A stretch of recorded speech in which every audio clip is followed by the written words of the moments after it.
So we have a good bit of time.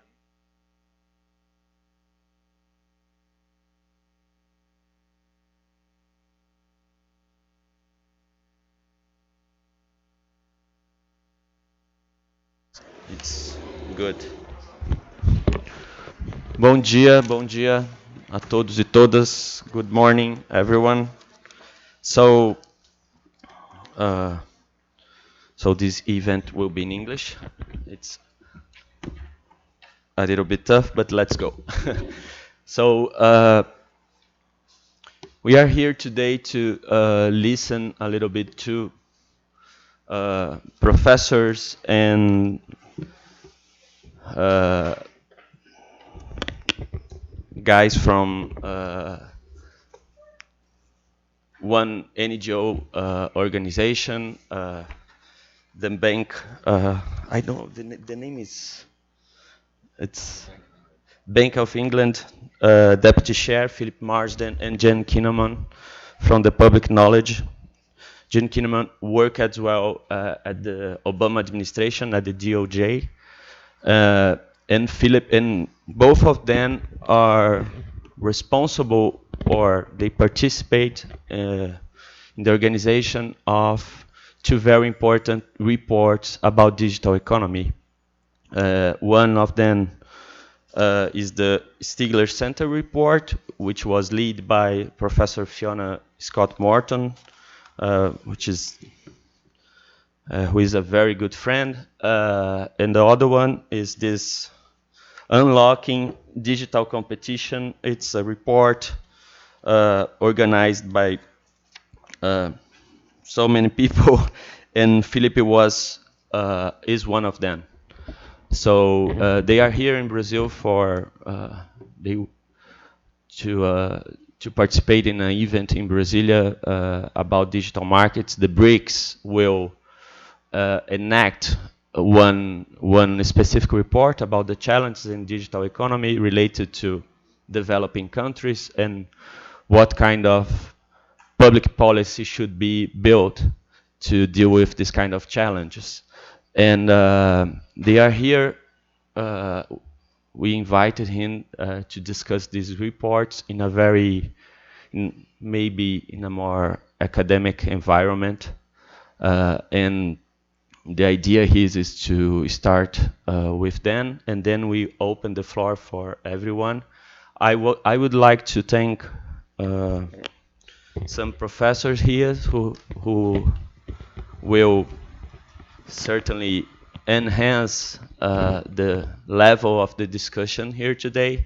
Professor Caio Mário from FGV, Professor Ana Frazão and Laura Mendes from UNB, Universidade de Brasília, Professor Silvia, and I can say that you are a professor, Bia, right now. Yeah, she is, so professor of INSPER. And Professor Pfeiffer, Professor Caio Mário, I don't know if I forget someone here. Professor Roberto Pfeiffer is a colleague from the Department of Commercial Law here. It's my colleague. And we have Bruno Drago as well. I don't know if he knows that, but he's representing here the IBRAC, which is the community of lawyers who work with competition, antitrust, regulation, and consumer law as well. So thank you all. I'd like to thank you, Marcela, for helping me to organize this. And just 1 minute em português. Se alguém não se sentir confortável para fazer perguntas em inglês depois, acho que isso aqui não... vamos tentar fazer com que a língua não seja necessariamente uma barreira. Vocês podem escrever a pergunta em português, aí vai ter que ser escrito, não vai ter jeito. Entreguem para a Marcela e a Marcela traduz para o inglês. Acho que ela consegue traduzir direitinho. E a gente faz as perguntas para os professores. Tudo bem? So, let's start. As I said before, it's a very informal discussion. So after The idea is to create an environment of discussion and debate here about all these subjects. So let's start with Philip. Thank you again. Let's go. Okay. Thank you very much. It's a pleasure to be here. So, not all of you are looking at your phones right now. Hopefully, you won't be looking at your phones too much as I speak. That's a measure of the success of the presentation. But we all know and we all use a range of digital marketplaces, a range of digital, innovations, right? Whether it's the phones or whether it's the laptops or whether it's delivery or whether it's shopping online, all sorts of things, right? And we know these are good things and they've helped us immensely. And I bet most of you don't know a world without that. Whereas I know a world of when I started in my law firm many years ago, we were using something very innovative to communicate. It was called thermal fax paper. And in a sunny place like Sao Paulo, you wouldn't be able to read it for very long because it would fade in the sun. Very innovative, all right? So before email even. Anyway, so there's all these good things, right? And we live in it, and we work online and everything's great. But, as you know, in the last 2 or 3 years, a very strong populist criticism has arisen about the technology giants. All right, and this has been on the cover of The Economist, and there's been a lot of complaints about obviously hacking, about invasions of privacy, perhaps political influence of elections, human rights abuses, people not being paid enough in an Amazon warehouse, a range of things, political, privacy, other issues, very strong, important issues. And these issues have become so important because of the power, the market power, the business power of these digital marketplaces. And what you see is increasing calls for the competition authorities who are supposed to do something about abuses of market power to work in this area. And if they don't, because their consumer welfare standard doesn't allow them to intervene, then these populist voices say we need to leave antitrust. We need to leave the consumer welfare standard. We need to leave experts. We definitely need to leave the economists, all right? And we need to take back control, okay? We need to take back control from these tech giants. We need to maybe break them up. We need to put price caps on their services. We need to, control them better. We need to regulate. All right, and that's the first voice in this debate. And unsurprisingly to you, because I come from a small island off the coast of France, just on the edge of the European continent, a little island, we have another side to that debate, which is the Remain debate. So there's leave and remain. And the Remain debate comes from the tech giants, first of all, and they say, come on, competition is a click away. If you don't like our services, you can go somewhere else. And by the way, in these kind of markets, you're competing for the market, and so you expect markets to tip, all right? So you expect to have some market power, and then the market tips. So hands up anybody who is using a BlackBerry today. You don't even know what a BlackBerry is, maybe, okay? BlackBerry was so innovative after we finished with the fax paper. We had the BlackBerry, and everybody had it, and everybody wanted it, okay? And now, obviously, iPhones and other things, okay? So markets tip, and they tip again, and so you'd expect there's competition for the market. The tech giants say there's no problem here. And by the way, you should be grateful for the innovation, right? That's what they say. And so basically they say, there's nothing to look at here. Move along. Okay, nothing to see here, no problem at all.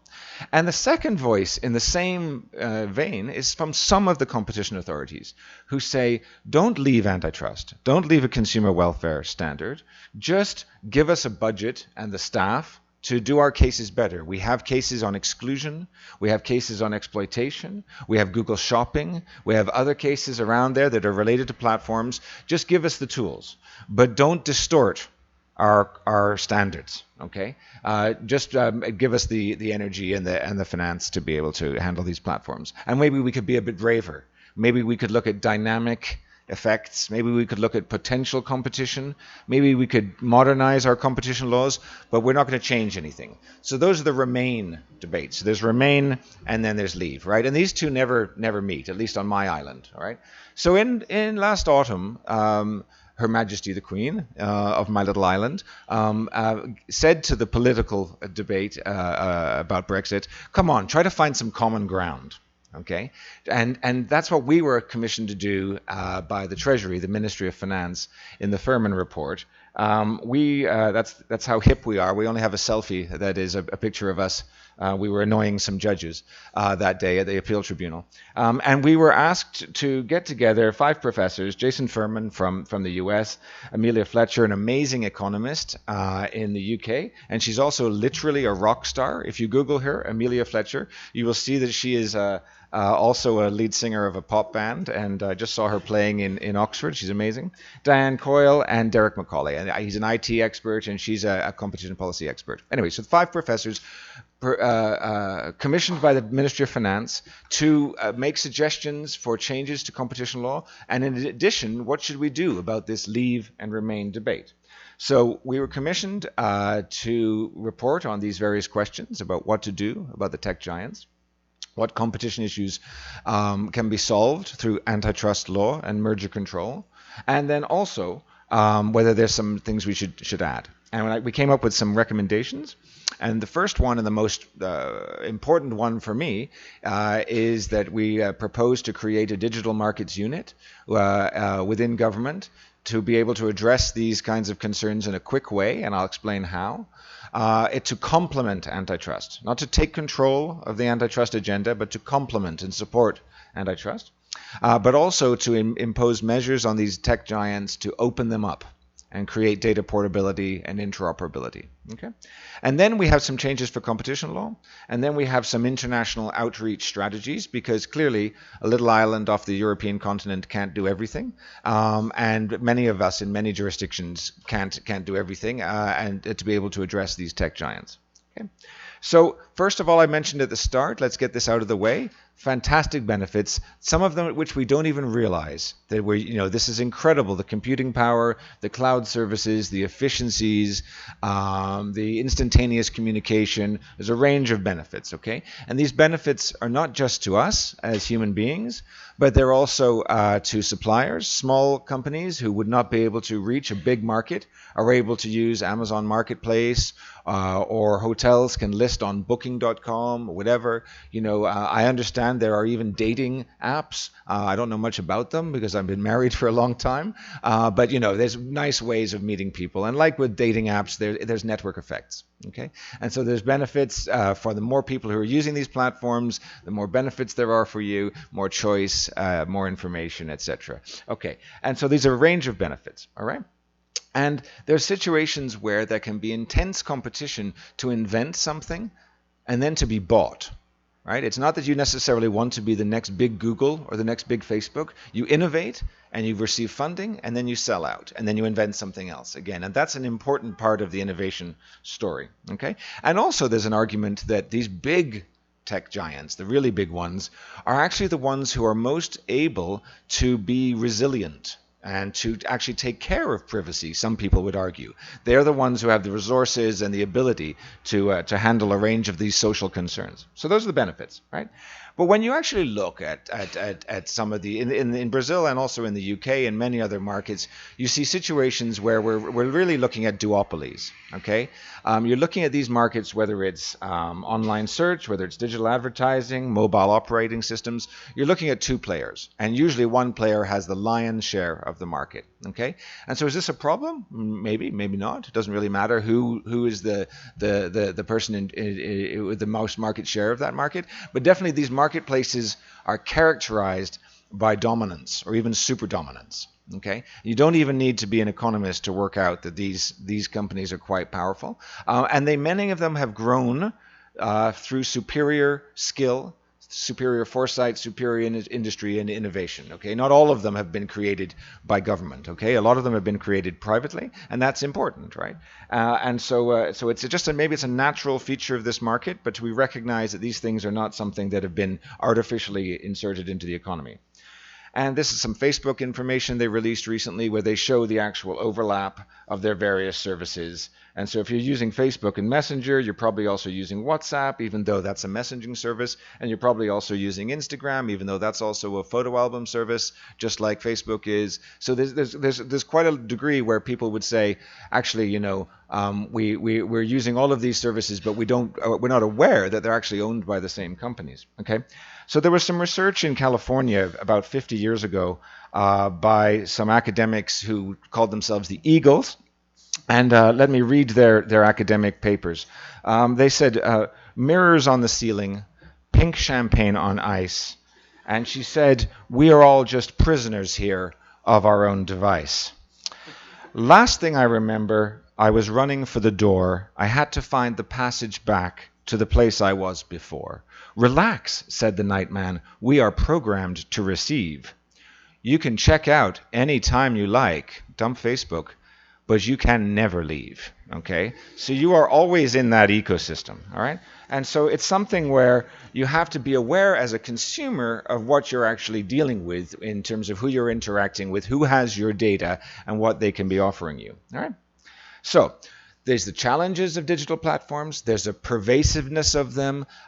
This is not necessarily a problem in itself, but does it mean that it creates some sort of structural dependency in the market for small suppliers and for human beings who are dependent and who are perhaps having rents or money necessarily extracted from them unknowingly, or they're not being paid for what they should be being paid for perhaps because they have no equality of bargaining power. We're just dependent on these platforms. So even though there's benefits, there might be some problems. And so some of the things that we came up and looked at were really in the Furman report, we looked at some structural problems that are inherent in these digital markets that are not related to necessarily anti-competitive behavior. They're not related to bad conduct by the firms. They're just the nature of these engineers trying to drive more engagement. I've referred to them in other contexts as like they're giant babies. They don't mean to be bad, but they just want our attention.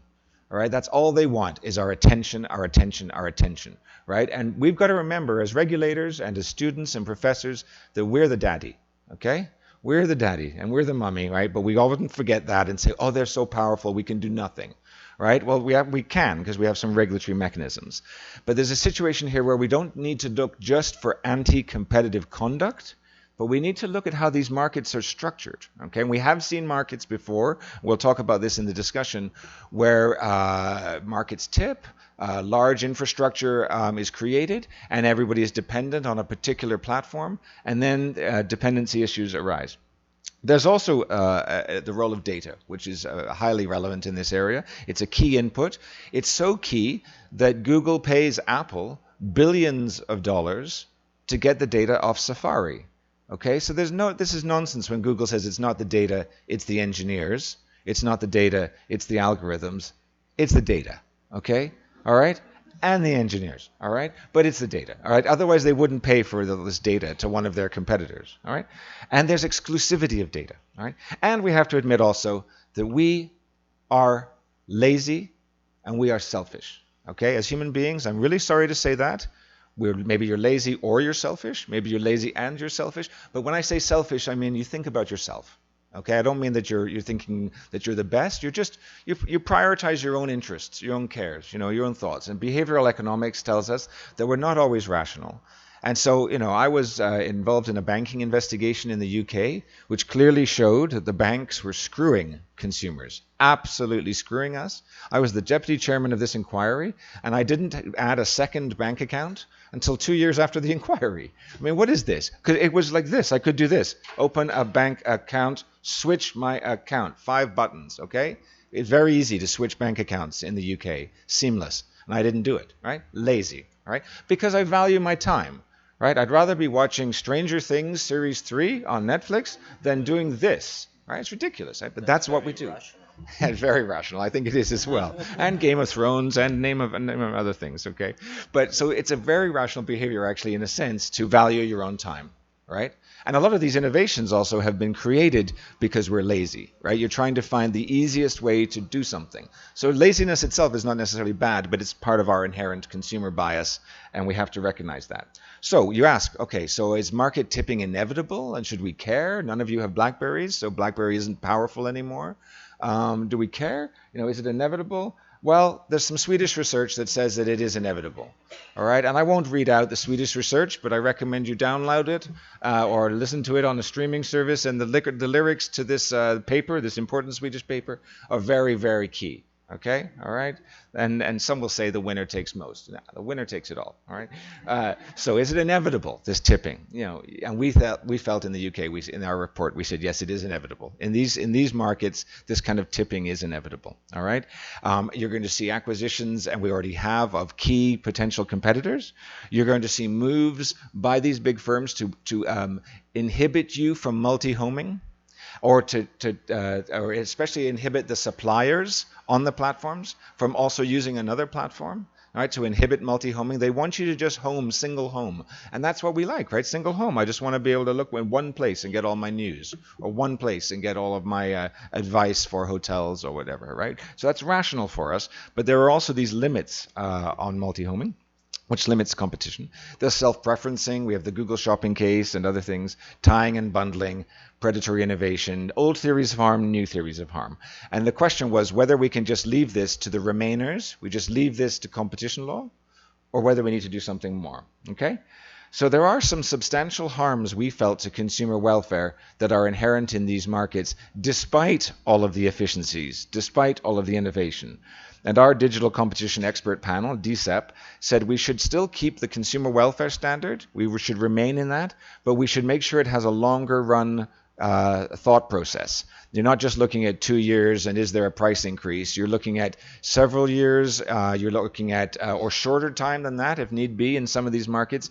And you're looking not necessarily relating to price increases, but quality decreases. Okay, and you're also looking for situations where dynamic competition is thought of rather than just static price competition. So dynamic non-price competition. And you're looking at potential competition. This is very difficult to do when you're looking at an acquisition of some people, some engineers, and a little bit of data. It's very difficult to say they're killing and buying and then killing a new competitor. But this is something we think the competition authorities should do better. And looking ahead and being a bit braver and saying, maybe we shouldn't allow that merger. Maybe on the balance of harms, this is a problem, and we'll see. And we have to recognize that, let me say this very clearly, nothing in life is free, okay? Maybe your mother's love, all right? Maybe, okay? But nothing is free, all right? It's zero price, okay? And that means it's on a price line, which means you could have a negative price, which means you could be being paid to use your data. All right, so remember that this free stuff is nonsense. It's zero price. Okay, very important point, right? And which means that there could be benefits that we're missing because, by the way, these platforms make billions and billions of dollars. Where are they making it off? Not just the advertisers, right? That money is coming from somewhere, right? And it could be coming from your pocket. Right? And there are also situations where high prices could be charged to some of the suppliers on the platforms, some of the smaller suppliers. They get charged for advertising or whatever, and then those charges are passed on to you. So maybe we need a more open theory of excessive pricing, something more to do with just exploitation without the kind of very, very hard tests that we put on ourselves to win an excessive pricing case as a competition authority. Okay? And what we didn't put in the report, and we would have loved to, but we didn't talk about political power, we didn't talk about online harms, live streaming of horrific terrorist events. We couldn't look at all that, but that is also all facilitated by these platforms. But if you could say that there are always bad people and they will do things no matter what. But we didn't look at that. We didn't also look at something I'm very concerned about at the Bank of England right now, which is resilience risk. Which is the relationship to the big banks, the big defense contractors, the governments are putting all of their data on cloud services, but there's only 4 or 5 cloud services in the world that can handle all this. And if one of those goes over, it's not just a financial meltdown, right? If one of those cloud companies, Amazon Web Services, for example, which is really what Amazon is, there's a retail arm to Amazon, which you will have heard of. That's like this big, okay? They barely make any money. Okay, Amazon Web Services is where the money is. Okay, and if they fell over, zombie apocalypse. Okay, I'm not being melodramatic. Imagine if 25 banks around the world collapsed because Amazon went down for a day. Zombie apocalypse. All right. So there's my melodrama. Okay, so we have some suggestions for competition law. Merger control should be tightened up. We said that basically you looked at all these acquisitions these companies have done, mainly buying people and buying some data, okay, but we've not even looked at them. We've not even reviewed a lot of these transactions, and we just think that the competition authorities should have the power to call in some more of these transactions. Give it a bit of a look. Not necessarily anything will change radically, but it's very strange that we've allowed all of these transactions to go through with hardly any commitments at all and hardly any phase 2 review. So we have some suggestions for merger control changing to allow that kind of analysis. And one of our main recommendations is that we should be looking back at the merger control decisions that we've not taken and the ones that we've taken, but also that when we look forward at merger control decisions, we should be looking at potential competition much more clearly, and trying to work out how this market will evolve. It's very difficult to do. It requires judgment and evidence, but I think competition authorities are up to the task. We have a controversial proposal in the UK to change the test for merger review from an SLC test, a substantial lessening of competition test, based on a balance of probabilities, to a test that looks at the balance of harms. So when you're looking at a merger where PayPal is buying iZettle or whoever, you say, okay, now hang on a second here. That might just take out a competitor from the market. There's a small chance that competitor might become an amazing competitor. Small chance. But if we allow that merger, that small chance could be of something significantly harmful. Right? And so whereas right now we look at a balance of probability standard where we're saying essentially we have to prove that this is going to be harmful on a net basis. And so we're not looking at the significance or the potential negative harm as much as we should. So we should look at that. Okay? And we have some suggestions for rewriting the merger assessment guidelines to make them more modern. Now, on antitrust, which is to do with the investigations, we think we need to MAGA. We need to make antitrust great again, not just for the old problems, but also for the new. And we have some specific recommendations here that are more than just wearing a red cap and wandering around saying, we can do this, or just do this, or build a wall, where we basically say that we need to toughen up antitrust. We need to dial up antitrust. Hashtag dial up antitrust. And so there's some suggestions here from a professor, Bega, Louis Bega. He's got a very famous academic paper you'll be aware of. I shorten it, I call it Mambo number 5. And I summarize this. 1, 2, 3, 4, 5. Everyone in the hall come up and look alive. A little bit of Alexa on all the time, a bit of Echo in my life, a bit of Sonos in the sun, a bit of HomePod all night long. And as we continue, their data's getting sweeter. So what can I do? Really, I beg you, my lord, because you can't run and you can't hide. They'll grow and grow until they touch the sky. That's why Margarita's on my mind. Teresa's time in the sun has come to an end. Brexit, let's dump it. Set in the trumpet, please get it undone. And focus on digital, here I am. And new theories of harm, well, thank you, ma'am. But a little bit of evidence makes Alexandre my man. Okay. So, we have some serious recommendations as well. Okay? But in the old school, you're looking at choice screens, you're looking at what can you see on your screen, these kinds of limitations. With the artificial intelligence world of Alexa, etc., you're listening to things in your ear. You were not going to sit there and listen to Alexa tell us about 5 types of toilet paper. We're not going to do that, right? We're going to listen to her give one suggestion. It's probably the Amazon suggestion. And we're going to go, yes, buy me some toilet paper, whatever, and this is a limiting of choice. Okay, there's no question, because we're lazy. So remember, it relates to the demand side, laziness, and the supply side. It's very convenient. Alexa, play this song. And what song will it be? And Alexa, buy me this. And more than likely, it will be the product of that particular supplier of the platform. And that's maybe nothing bad with that. Maybe nothing bad with that at all. But it's just something that you have to relate to and understand. So we have to think about those things. So for antitrust, yes, we should look back at the cases that we did not take. There's a lot of cases that we've closed because we couldn't find the evidence. We need to look back at those and be more careful about those things. Indeed, I've said for 20 years, 30 years now, competition authorities should be better at writing up closure decisions. I know that the lawyers at the authorities always get upset about this. We shouldn't write up a closure decision. But when you decide after 3 or 4 years of investigation to close a case, you need to write it up. You've been using public taxes to investigate. You should write it up as a signal to industry of where there's no problem and show them where safe is. We say that you should be braver with interim measures. You should be, as competition authorities, you should take the chance more to intervene, to stop conduct before you've absolutely proven that it's bad. Okay, what's the worst that could happen? All right, and we say that in the UK at least, we should change our appeal standard. This is why the judges hate me. The judges don't like this because they like to have a full merits review of the competition authority decisions, because in antitrust, under European law, if you are fining a company, that company has human rights.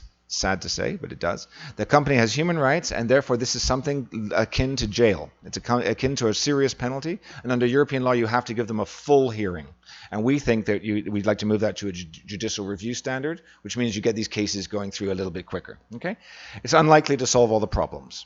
All right, so there's a range of situations there where antitrust is very targeted, it's very limited, so we can't address all the issues through antitrust. The remedies are very narrow, very case specific. All right, fines themselves are interesting, okay, but they don't actually deter these big companies. So a $5 billion fine against Facebook does not necessarily change Facebook's business model, which is what I strongly think we need to do, is we need to create incentives to change their business model. All right, which means, follow the data, follow the money, follow the advertising, change those. And also, when you want to promote competition, you have to do something regulatory, frankly. You can't just prevent anti-competitive activity. You have to promote it generally, and that's where we come to with our suggestions.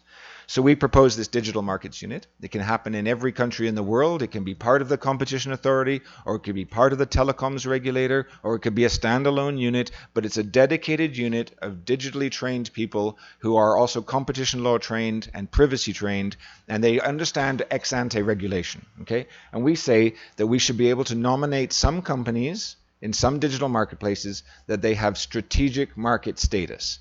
So we did not say dominance, so we disappoint the economists, and we did not say market power, and we did not say that we didn't name them and say it's Google and it's Netflix and it's Apple. We didn't name them, so we upset the lawyers as well.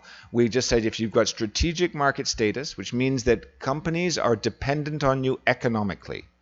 It means that if you want to sell your products, it would be irrational for you to ignore a particular platform, okay? Unless you just want to sell on the street and sell some oranges on the street, fine. But if you want to sell bigger, you need to be on a particular platform, then that platform has strategic market status. It's not a criticism, okay? It's just saying, hey, Spider-Man, you have great power, therefore you have great responsibility, okay? All right, that's all it says, all right? So we're saying that we have a code of conduct, that great responsibility that these platforms have to take on comes with a code of conduct to try to drive out of the market the practices that we find so difficult to stop through antitrust. So self-preferencing, some of the tying, some of the exploitation, let's just drive those out ex ante. We conceive of a situation where you get a room about this size with about this many people. Some of them are from the tech giants, some of them are from the regulators, some of them are complainants, some of them are consumer groups, and we sit down and we say, let's discuss a code of conduct, okay? And the tech giants will, of course, say nothing to look at here, and the complainants will say, I lost all my traffic because of an algorithm tweak, and then the government will have to decide, is that algorithm tweak genuine or not, or is it something that's anti-competitive or not? And it's not easy, right? And maybe we would introduce some illustrative guidelines to help business understand what's good and what's bad, but definitely we think there needs to be some regulation. Okay, and this regulator finally would create standards for openness, data portability, not just data mobility, data portability, and we can debate that a bit more later if you like. So you actually can get control of your data. You can decide where you go and what you do with your data. When you want to send a message to all of your Facebook friends, but you've actually decided you don't want to be on Facebook anymore, then you can take that data and use it to Twitter or use it to some other platform. All right, it's your data. Okay, it's not their data. It's yours. Okay, and so we need to have a stronger regulation of that data and to promote and facilitate data openness. Okay, So we were creating a song sheet, right? A Ride of the Valkyries, a song sheet for the G Mafia plus BAT, Baidu, Alibaba, and Tencent. Okay, so they have to behave in a certain way, right? And there may be other companies that have strategic market status as well, and it'll be an evolving standard, right? But it's a song sheet for making them play fair in the first instance. And that means that we're not going to give up working internationally and working with the EU. We're not going to float off into the mid-Atlantic as a little island. We're going to maintain our focus on the consumer welfare standard and the international collaboration of authorities and regulators. That's why it's fun to be here talking about this. But it's also a nice point that that Jean's group and our group, we didn't work together, but we came up with very similar points. And the Australians have just issued an amazing report that I don't feel is as brave as it could be, but it's a report of the Competition Authority, so they're constrained by what they can say. But we look at these reports; they're all going in the same direction, but they're not saying leave. They're saying something else about actually moving forward. Okay, so we say don't leave. Okay, don't leave me this way. Let's stay together. All right, and that's what I hope we can discuss today. Thank you.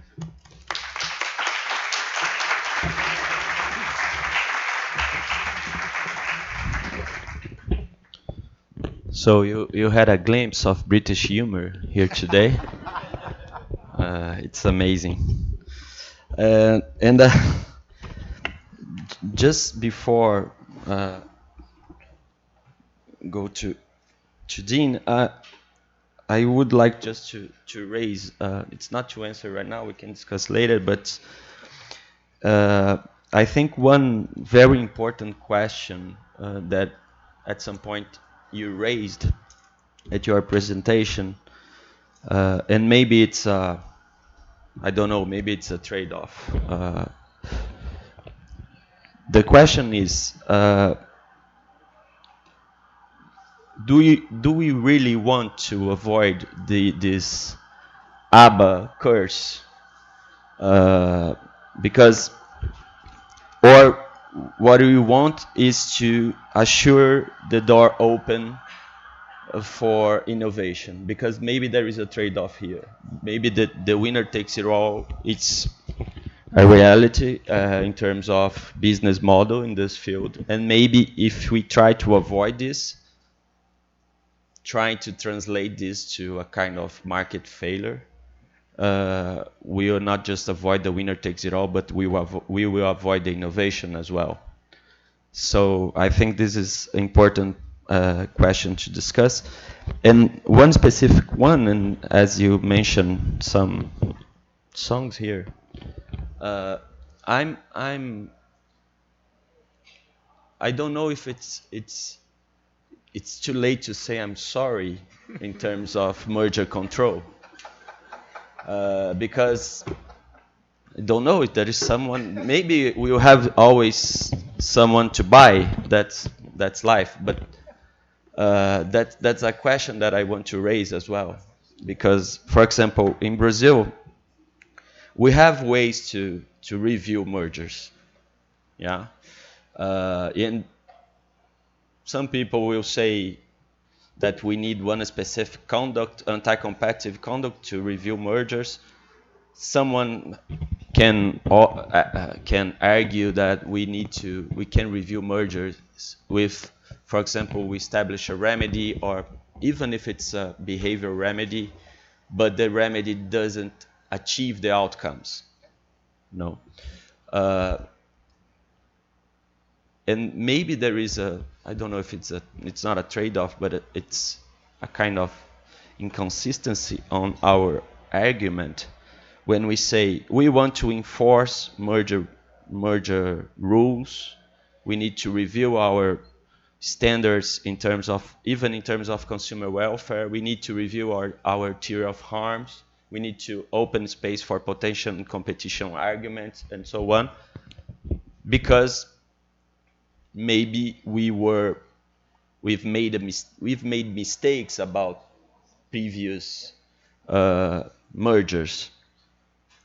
But at the same time, when we discuss to review these specific mergers that we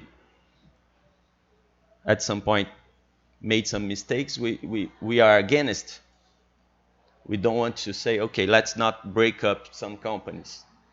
So I don't know if it's inconsistency, but I would like to stress this point. Uh, I think it's important. And the third one, I think we will discuss this later as well, is the effects or the challenge related to developing countries. And I will not raise these specific challenges, at least in my opinion, because I would talk a half an hour about that. So I will contain myself. So Jean. Thank you. So Vinicius gave me the opportunity to go first, but it's the tradition on my little island to always defer to the people from the other little. It's really part of our history. And so, Do you want some tea? yes, please. No, we throw it in the harbor. You remember that? Yeah. But I didn't because number one, I knew that Philip had this great deck, and he's much funnier than I am. So it was really important to have him go first. But the most important thing I want to do this morning is to try to take this to a different level, because our report out of the Stigler Center, University of Chicago, is really the U.S. parallel of what you've just heard. And I don't want to repeat all those things.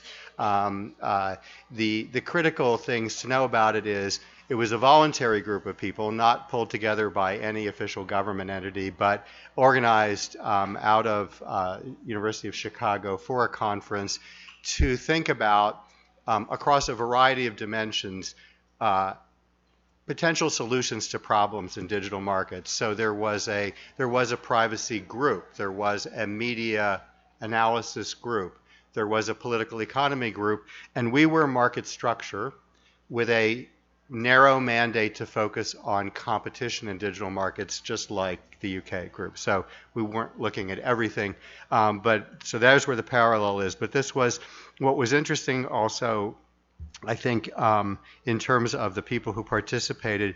We had a venture capitalist who was a major investor in the tech sector, which was very important. We had both antitrust economists and antitrust enforcers, lawyers, who had been in government with a substantial experience, who were involved going back to the original Microsoft case, and then a lot of other enforcement actions. We had a data privacy expert from Oxford who added a whole dimension on deeper analysis of data and competition. Very significantly, we had a computer scientist who studies behavioral manipulations with data. We had a lawyer with a distinguished career in antitrust who was also an anthropologist. And she was critical also for broadening the dimension of the analysis of what's going on with human behavior and digital platforms. And then I was the last, and besides doing government and antitrust, I do consumer representation, and I'm all about politics. So I brought a different dimension to the group. So that was us. We found the exact same market characteristics that Philip went through. So what I want to do now is really turn this a little bit more into a classroom event, and I will invite you to respond or think about this, because I this morning just listened to something very similar to what I worked on, and just started making me think about, how do I process this? What do I do with this? With these natural economic forces and market structures, is this really unique? So the first thing that comes to mind to me is telecommunications, network industry, network effects, economies of scale, economies of scope. Data always was a piece of this, and so let's look at that for a minute. And you can think of this whether it is telecommunications or television, cable television, anything over wire, possibly wireless, although the digital era has changed how wireless manages that. But let's just look at that. So everything that you do over the telephone in your home, everything you watch on television, could be harvested. Every bit of your personal data can be gathered that way. So this is not totally new, but in almost every society, somewhere along the line, we found this to be troublesome, and we set certain privacy controls.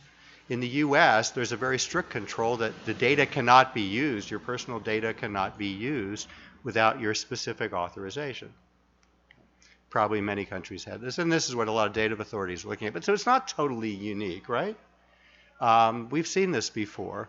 We've seen other network industries, whether it's railroads and electricity and whatnot. So that's not all that unique, maybe not as much of the data dimension.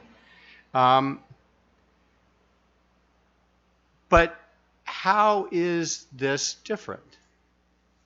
I think if I listened to what Philip was presenting, and yes, so we're on platforms, we benefit from being on bigger platforms because we can network with more people. It's comfortable, it's easy, there are more people there. They have declining costs. The marginal cost may even go near zero for adding people, and same for search, possibly at a certain point. Then new services get added. It's very convenient. I think Vinicius was just kind of referring to that. So these are all elements there, but what else is going on? So I wanted to think a little bit more about what is it about this that may be unique. So you all have something like this. We're all playing around with them at some points right here. So in telecommunications, the phone company could know everything about what you were doing on that wired network. You're walking around with this. It's recording everything that you may be doing every few seconds, or your altitude, or the temperature. Why would any of that matter? The speed you're going. Well, it's whether you're in a car, or you're in a train, you're in an airplane, whether you're in a building, maybe you're in a hotel. It's gathering an immense set of data. I'll call it both quantity but dimensions of data about you that I think you have to reflect on is really something remarkable. Now it could be the device maker who has that data. It could be the search engine. It could be the apps provider. It may be a bit of all of them. But what we're finding is that it's a few of those companies that have figured out how to harvest that data, and they're not sharing it across those ecosystems with the others who even participate in elements of the same service. And that's adding a dimension of data and a breadth of data that is quite remarkable and quite unique. And I think that is where some of the special elements of data come into this that are really, really important to think about that we haven't experienced before and we haven't dealt with in policy. So then what else matters here once you have that? I mean, so it can be spooky. We don't really like maybe a Google or a Facebook knowing everything about us, but do they care? I mean, what they've shown is the cost of gathering it is almost nothing, so they can just gather it, right? But do they do anything with it? Why would they do anything with it? Well, you can worry about governments getting it. That's like a little different question that we could get into. But, what would they do with it? Well, so here's the other element of this that I think is really important to look at. The businesses that have been built on a number of these platforms are traditional advertising-supported businesses. So they're looking for what can be monetized from that data. And so your personal trace, does it matter that much? Well, in a world where we're moving towards artificial intelligence and machine learning, it may not be about you individually, but the 500 people like you, the 5,000 people like you, the 50 people like you. Any bit of differentiation may be marketable, right? Because we can now advertise directly to people. So step back for a minute. This is also a new dimension of the digital marketplace we haven't seen before. If you were watching television, someone knew you're watching a show.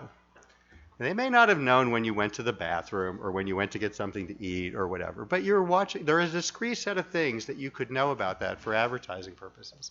Now we can know a lot more about people. Are they moving? Are they on a small device? Are they on a big device?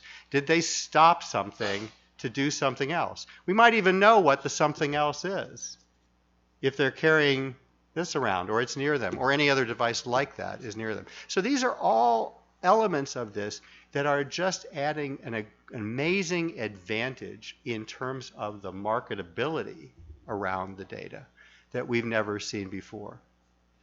And then so in the example that Philip was using about starting with the Eagles, it's like, okay, we're kind of all lazy, we like convenience, we're doing things that are simple, whatever. You know, do we really have that handcuff on? Is it really that much?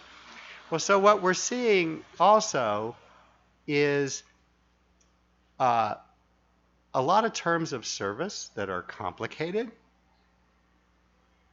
Yes, you get to make choices, you get to do things, and they change all the time, supposedly improve, you're being told, probably giving you more choices.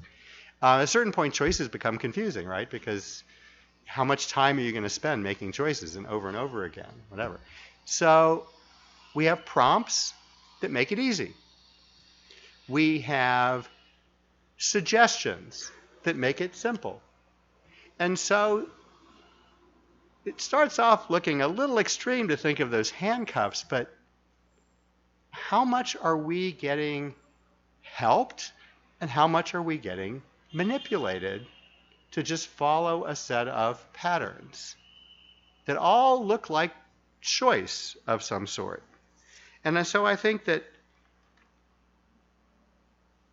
you have to really look carefully at those who control that much of the data with these other market attributes and with a business model built on advertising and wonder about tipping to monopoly in a very serious way. And it doesn't matter what the name of the company is. It really, in the U.S. report, we probably even had less information related to enforcement action. The U.S. has been, the law is much more conservative than in Europe. It's been enforced much more cautiously, shall I say, to put it positively, against the tech sector. And so we didn't have a data set on who had violated the law or not. But what we looked at is just look at the market characteristics. And what we had was it doesn't matter. These characteristics I'm describing do not involve any illegal behavior. It's all good, fair, capitalist enterprise in the U.S. economy. Now, you can imagine if you put your thumb on the scale and you actually tried to prevent someone from competing, that you can make this even more dramatic, right? But you don't have to. It's leaning this way very forcefully. So then I want to go back here and think about these elements and say, well, so this is a huge challenge, right? What do we do? And think a little bit about the list that Philip presented. So let's start with antitrust.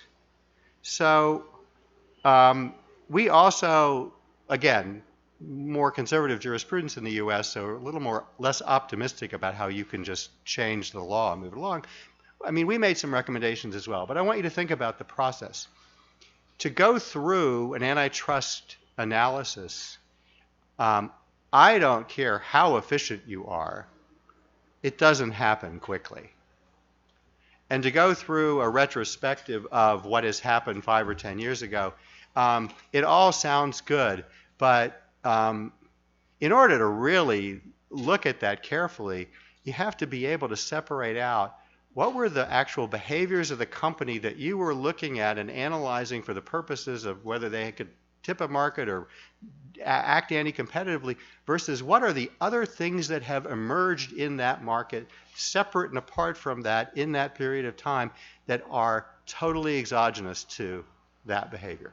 That is never easy to do. So we should do it, but it's hard, okay? And this is a slow process, even if you're doing it efficiently. So I just want to start at the beginning and say, what do we really expect antitrust to do? Well, in the environment we're talking about with these characteristics, one of the things we looked at in our report was entry has been the most successful antidote to these types of things in the past. Entry in what I just described to you and what Philip laid out before is probably the hardest things. Many of these are two-sided markets. You have to, how do you build, many of them are capital intensive on the front end and then low marginal cost on the tail end. How do you get the capital in order to invest in this environment to challenge one of these kinds of companies? Really, really hard. If you're a small player, how do you go from small to big? How do you get the investment and whatnot? If you don't have the large customer base, can you grow it? Now, we've seen this in the past. Obviously, Microsoft did not rule the world. Many companies disappeared. MySpace was not what a lot of people thought it would be. So, as we've heard before, some of the recommendation is sit back, relax, it'll all change because it always has in the past. Well, in our report, what we found was if you look at the last 10 years, this appears to be more and more durable in the US market. Google is there, Google is growing, Facebook is there, Facebook is growing, Amazon is there, Amazon is exploding. And we're not, the most important thing that we found was we're not seeing much cross-platform competition among those giants yet. And we're not sure if and when that would come. But so the entry part is really hard. That would be a traditional antitrust aspiration. So on the merger analysis side, where I think also there's been a lot of surprise in the US about how this has become so durable, and there are examples now of, I think Facebook bought more than 70 companies, Google probably similar, and it's like, how in the world could that happen? Could they all be right? I think the Furman report says, is it possible that we were wrong once? Or something like that. I mean, we probably were at least once, right? Well, that's true. But so let's just look for a minute at Instagram. Gets a lot of attention today. And antitrust law can go back in the US, maybe in other countries, say we need to revisit this. It's actually, there's a story in the Wall Street Journal this morning saying the FTC is revisiting this. Let's just look at this kind of thing for a minute as an example. So Instagram is enormous. And many people who say they're switching from Facebook to something else are saying they're switching to Instagram and they're switching to the same company, right? So how did we let Facebook get this? So go back and look at what Instagram was when they bought it. Anybody know how many employees Instagram had?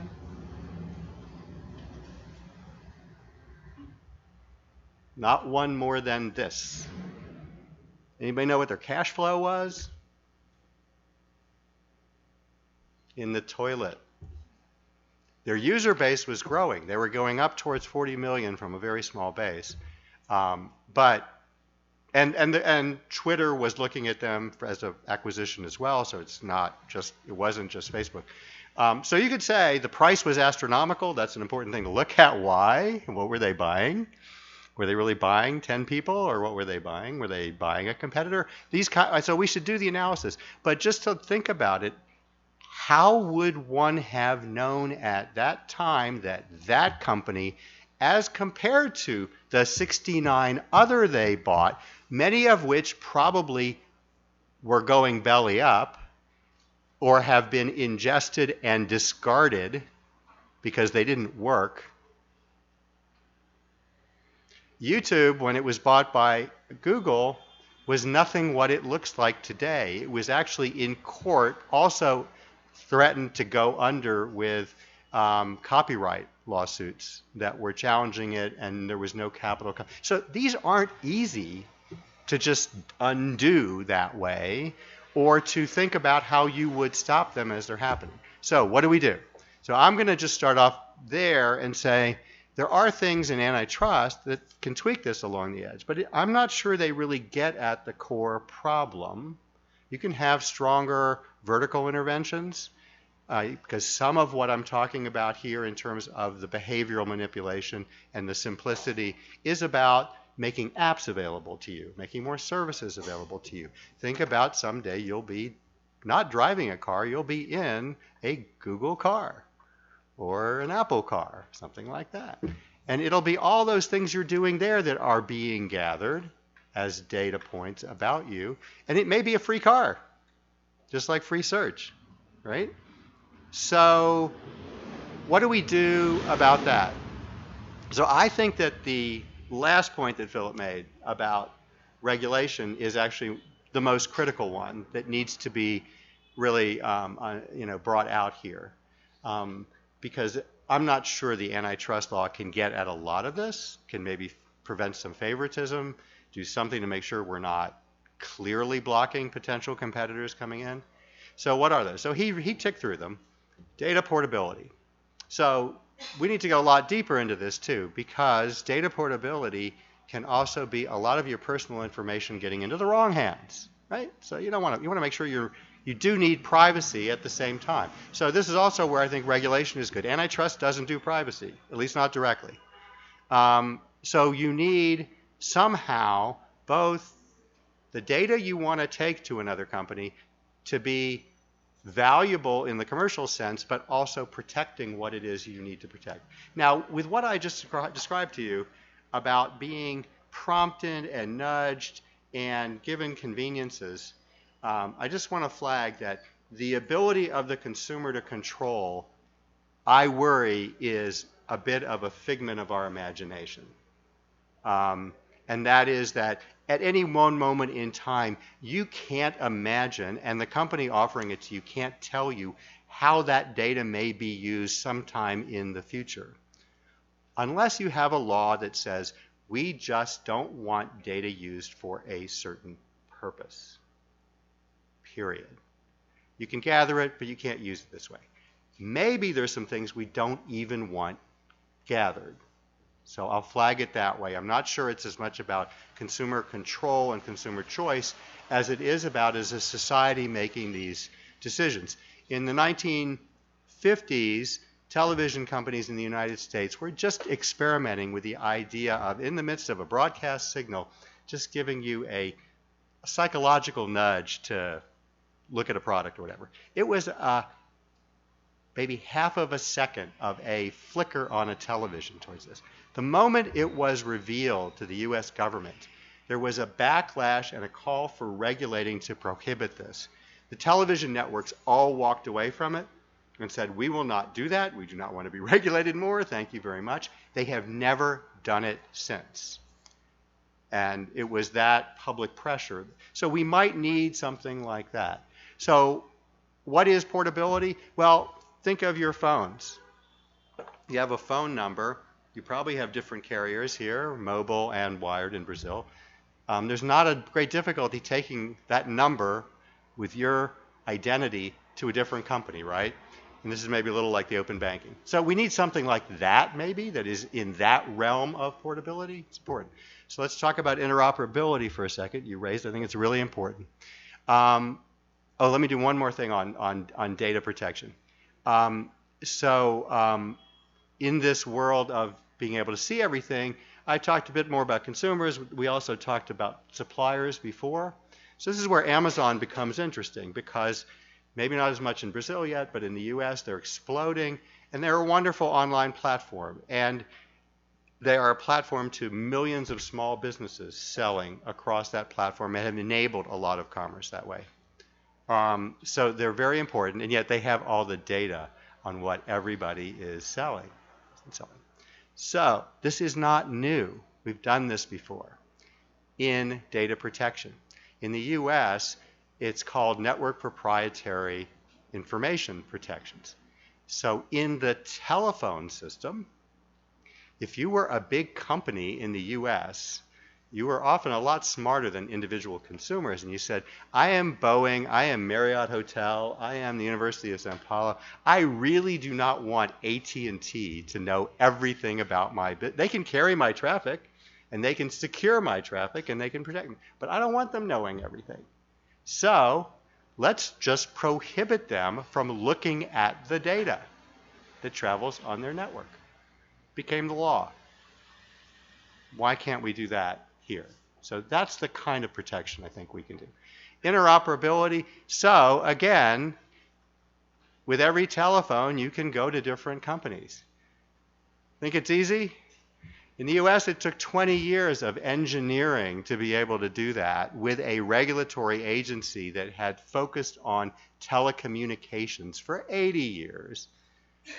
So it's a good concept, but I think you're going to need a fair amount of expertise to figure out what you actually need to do to make something interoperable and how you're going to manage that. So these tools that we're putting out here, I think all require enormous amounts of public policy investment and thinking across sectors. And let me just end, we don't go on forever here, by saying, are there sectors anymore? So in antitrust, in the US at least, I imagine in many countries, we have experts and agencies who do banking, who do agriculture, who do healthcare, do telecommunications, and then they look at tech. I'm not sure there are sectors anymore. And then we have sector-specific regulators who will regulate transportation and cars on roads and safety in cars and the distribution of agricultural products across the economy. All that's being done online. And it's becoming more and more automated and involving less and less the driving or the human element and much more the machine learning driven online distribution of data. So I think in the long term, as a matter of governance, we need to think about how do you structure government, period, to deal with the digital economy. And especially when the antitrust piece really needs to integrate with the data protection privacy piece, probably also cybersecurity is another piece related to that, and other consumer protections or other business protections in the marketplace. So I think we have a huge task here in just how to think of governance. And then final point, Philip mentioned the benefits that companies, the online platforms provide that we just described to you as almost the villains of the world because they're dominating everything. There's one other really important benefit that they are enabling. I'm not sure I'll say providing. And that is that through this change in what used to be sectors and what used to be separate businesses, they have helped start to unravel some of the other most durable monopolies and oligopolies in capitalist markets. Telecommunications, radio, music, video, it may now be automobiles, it may be banking, commerce, large retailers, supermarkets. A lot of the durable market power from the old brick and mortar economy is falling apart substantially because of these new tools and what these companies have brought. So for a separate reason, I think we have to be careful here that the tools we develop and the solutions we pull together don't go back to reinstate the old power from the brick and mortar world. The old monopolies is the dominant players in the digital marketplace. These guys may be too strong and powerful, but we don't want the old elite back either. Thank you.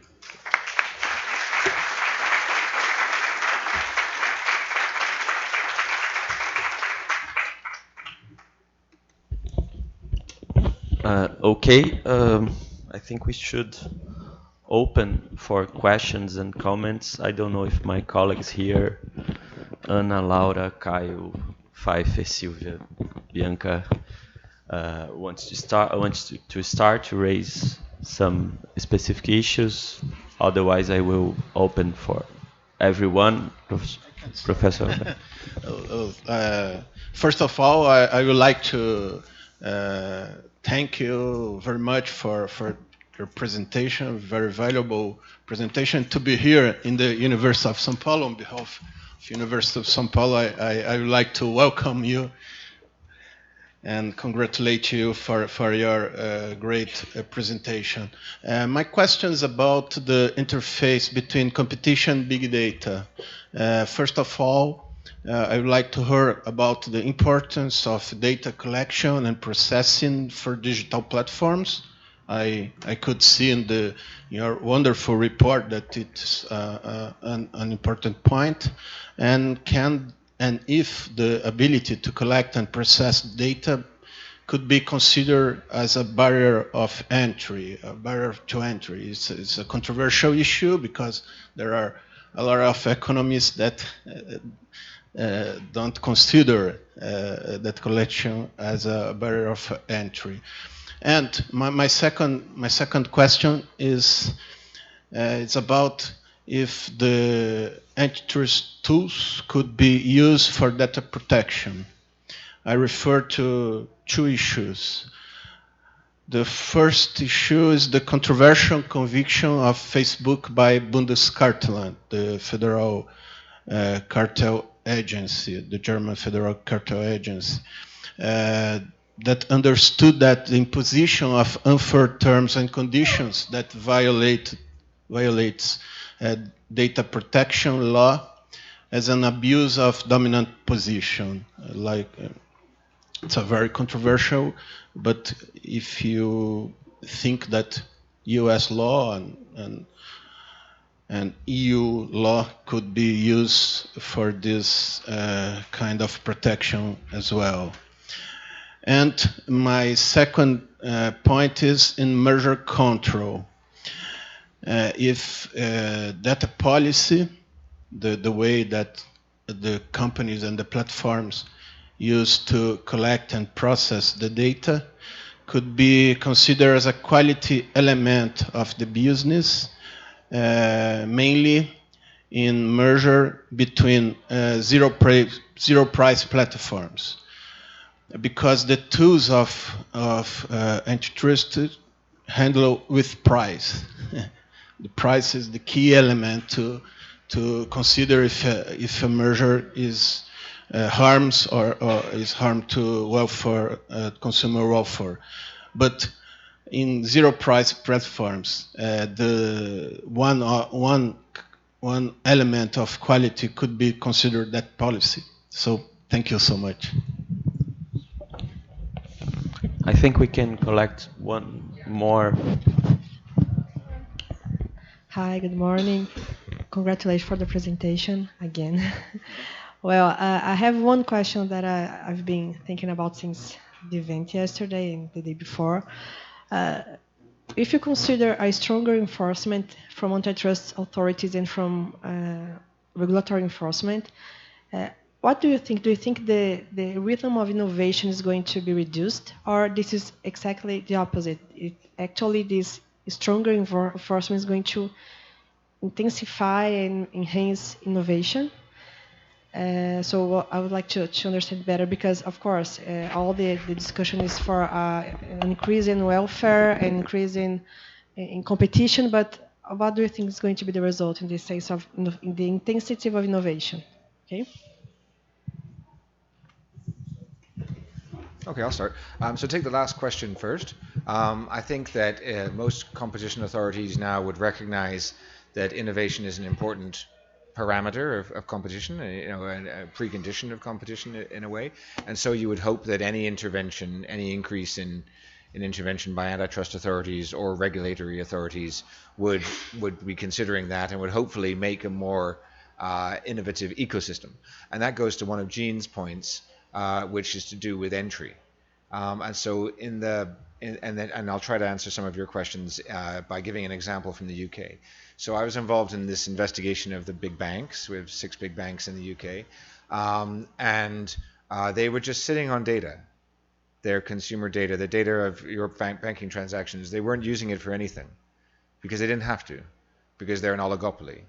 And we would ask them in the investigations, when you invent a new product, a new mortgage, a new financial product, what do you tell your board? And they laughed at us. They said, we don't tell that to our board.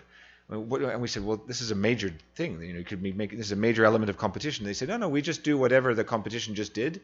We do that.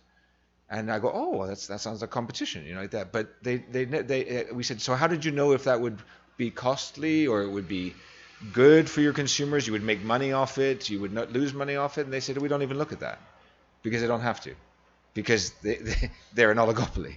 So it's the laziness. So what we did there is, it was an antitrust intervention, but it's like a form of regulation, is we forced them to release their data, open banking. And we forced them to put their data that they were not using at all and make it available to fintech intermediaries. And the fintech intermediaries, a lot of them talked to us and they said, we want the data, but we don't, it would be like a fire hose if we got all the data. We don't want to be drowned in the data. And we know that we're not allowed to have the insights from the engineers in the banks, because first the banks had no engineers. But if you relate this to Google or Facebook, what we're saying is we don't want them, Google and Facebook, to release all the data. And the fintech intermediaries, the people who want the data, the barrier to entry point, they don't actually want all the data, and they know they're not really allowed to get the insights from, because that's something that intellectual property or other engineering algorithms and have used the data to create something. But what they want is they want to be able to train their algorithms. So the entrants want to be able to have enough data, and it can be anonymized, so they can train their own little algorithms and learn from that data pool. So they're not even asking for the data.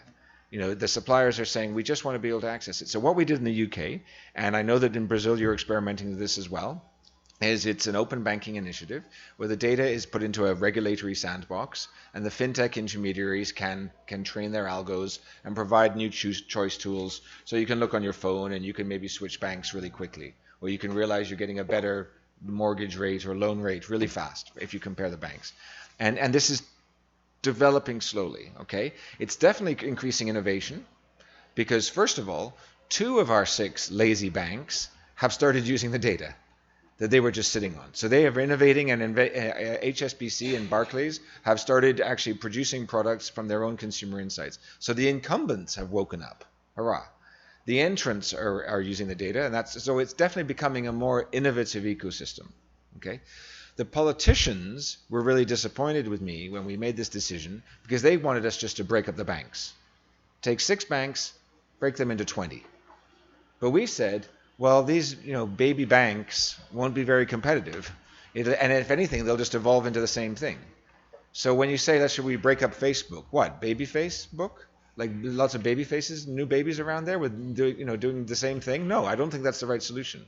And I have a little blog on a website called Truth in the Market, where I wrote about the fact that in these areas, I think interventions to change behavior, interventions to release data, make data more portable, can be more innovative in the end than structural breakups. And so that's one way. And the final point I'd make about this is that we didn't think that breaking up the banks or breaking up Facebook and Google would be a solution. Not only because how do you do that? Like really, especially in the internet age, and Gene has some nice examples about this. How on earth would you do that? You go into Facebook and go, okay, you go here, you go there. I mean, how do you do that, right? These guys are engineers, and so they don't even know really probably what they're working on, really. They're working on in the computer and the algorithms. Yeah, and it's even worse when you get to marketing. Yeah, even better. Who is developing the algorithm that is for Instagram or for WhatsApp or Yeah. They don't. It's all combined. It's a different world, and that's a very good point that makes competition authorities need to learn more about how these places operate. And a really nice way of doing that is a market study or a market investigation, not necessarily a prosecution, but an investigation of the market. And that way, and you get information, because we need to learn. We don't know. We have no idea what they're doing. Some of them don't even know what they're doing, like that, and they don't know at least the harms that could come from what they're doing. And so we definitely need more information. But when we did this to the banks, when we opened them up, people said to us, well, what's your KPI? What's your measure of success? Is it going to be switching? Because switching, as I said, in the UK is seamless. It's very easy. It's costless. It's insured by the government that if you want to switch banks, you can do it very, very quickly. And hardly anybody does. British people switch their spouses more frequently than they switch their banks. This is evidence, all right? And so is our remedy divorce? No. Our remedy is having lots of affairs. All right? It's multi-banking. Okay, our remedy is having more choice, using this bank for your loan, that bank for something else, that kind of thing, and disintermediating. As Jean was saying, these digital platforms have helped disintermediate, disrupt many sectors.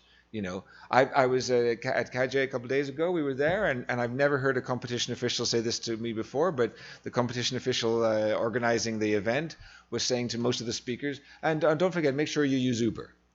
You know, like that. That's fascinating because in Egypt they're investigating Uber. In the UK we like Uber. You know, it's disintermediated a taxi monopoly, but other countries don't like Uber. They think that there's a problem coming up with Uber. You know, but it's nice to know that there has been disruption, right? And clearly, you know, there's a range of things that can be happening because the data is more accessible. And then I'll finish this. Jean was saying these big tech giants, their ecosystems aren't actually really competing with one another as much as they could be. So there's a nice set of papers by a friend of mine, Nicolas Petit, who has written about oligopolies. And he's largely on the right-wing side of this debate. He largely says nothing to look at here. These guys are all competing. No, they're not. Okay? They're creating monopolies in their area. And if we could release some of the data and have some of the more interaction, then you would see more competition even amongst the giants without having to break them up. Yeah, so just to add a different dimension to that, let's look at the flip side. We said, you know, more regulation. So let's stop for a minute and think about regulation. There are a lot of bad things about regulation, and let's think about innovation here. There is agency capture. There is a tendency to build deep bureaucracies and self-perpetuate the process. There's a tendency of slowing things down, not speeding things up, the opposite of what we were saying. So we know these things about regulation too. So in the report that we did with the idea of innovation in mind and other policy goals, we said we would like there to be a regulator with a very narrow set of distinct tools and a very direct mandate. The mandate that we developed, it's not extremely well developed, but again, for the US model, was that the tools would only be to enhance competition. Again, we weren't looking at privacy and other dimensions. We weren't asked to look at that. One could also do the same there. And so this was not about, think of every possible regulatory device that's been used in the past. We said there needs to be a merger review in a digital agency parallel to antitrust. Why? Because some small transactions go below thresholds for antitrust. You could try to change antitrust. I think that would not be a very efficient thing necessarily. But for the digital marketplace, for platforms that have, they talked about strategic market status. We talked about bottleneck power and defined bottleneck as evidence of substantial single homing. So it's, again, it's this dependency kind of concept. But so a narrow set of companies, you might want to say, we want to review every one of your transactions. It doesn't matter if it's 10 people and no cash flow and things like that. So a merger review process, having to demonstrate it is actually pro-competitive before a transaction goes through. Some kind of a non-discrimination rule. Now this can be done poorly and it can be done well, but these we've done before where you are vertical. Can you favor yourself? Can you put your thumb on your scale for your own affiliates, for your own products, services, apps in this market? So we've done this in the US, we've done it with cable television. Some things have actually worked pretty well. We have some tools that we were recommending to pull out there. As I mentioned before, there are ways we've done portability before that we were suggesting as a tool, and ways we've done interoperability before that have worked that we suggest as a narrow tool, but only for a small. So in a way, it's a regulatory agency that looks at the digital market to look at anybody and everything, but only is focused on companies with this bottleneck power. And today it might be a Google. Tomorrow it might be in the US, Walmart, or it might be a bank somewhere.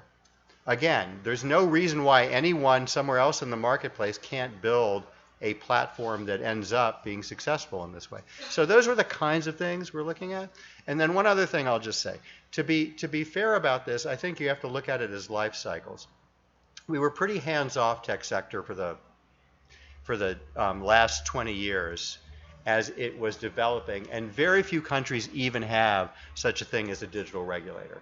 You have telecommunications, you have agriculture, you have a lot, but you know, we've just recently moved to some privacy protections in this space.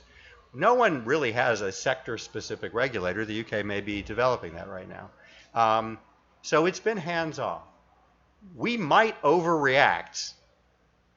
Another thing you could do is build an agency and have it sunset in 10 years, have it reviewed by a legislature. I mean, you can do things that can limit these regulatory tools.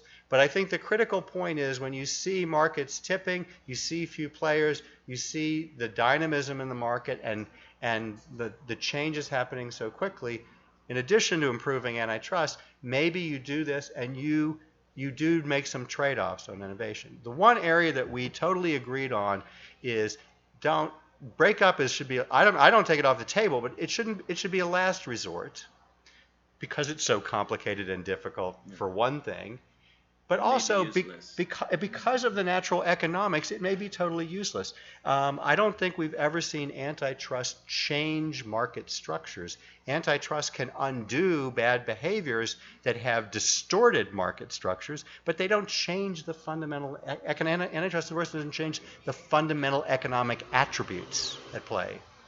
So, so I think we have to be careful there that there's a limit there. And I think also because of the positive disruption we've seen, the idea of letting the platforms that are so big and dominant also innovate themselves is generally a good idea, as long as they don't lead to more tipping and more prevention of entry or expansion or opportunities. So it's, you know, what I heard Philip saying was, there are ways to both protect your data and make your data more available, and there are certain sharings that you do that probably aren't across the entire universe of the economy, but in a certain realm where technologists can use the platforms to actually offer more choices. Laura?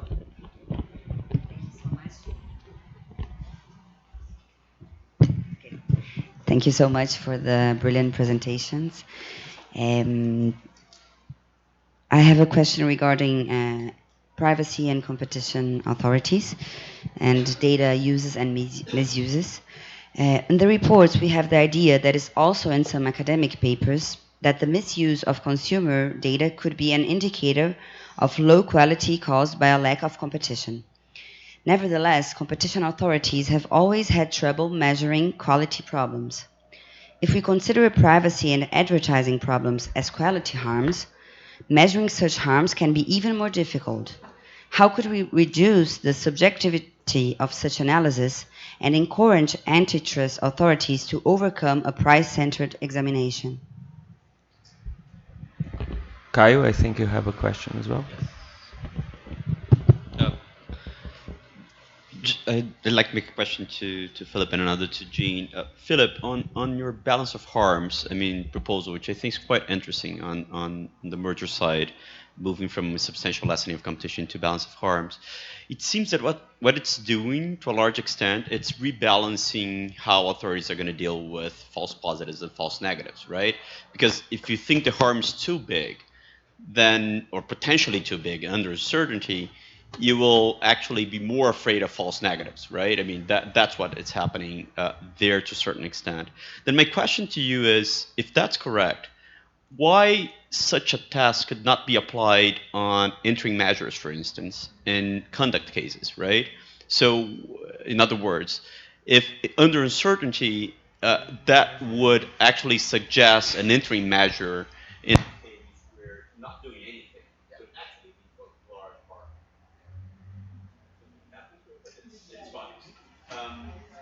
Then, Gene, I'd like to hear a bit more. I think, again, we've been discussing this in the last couple of days, and I think it's all wonderful food for thought here.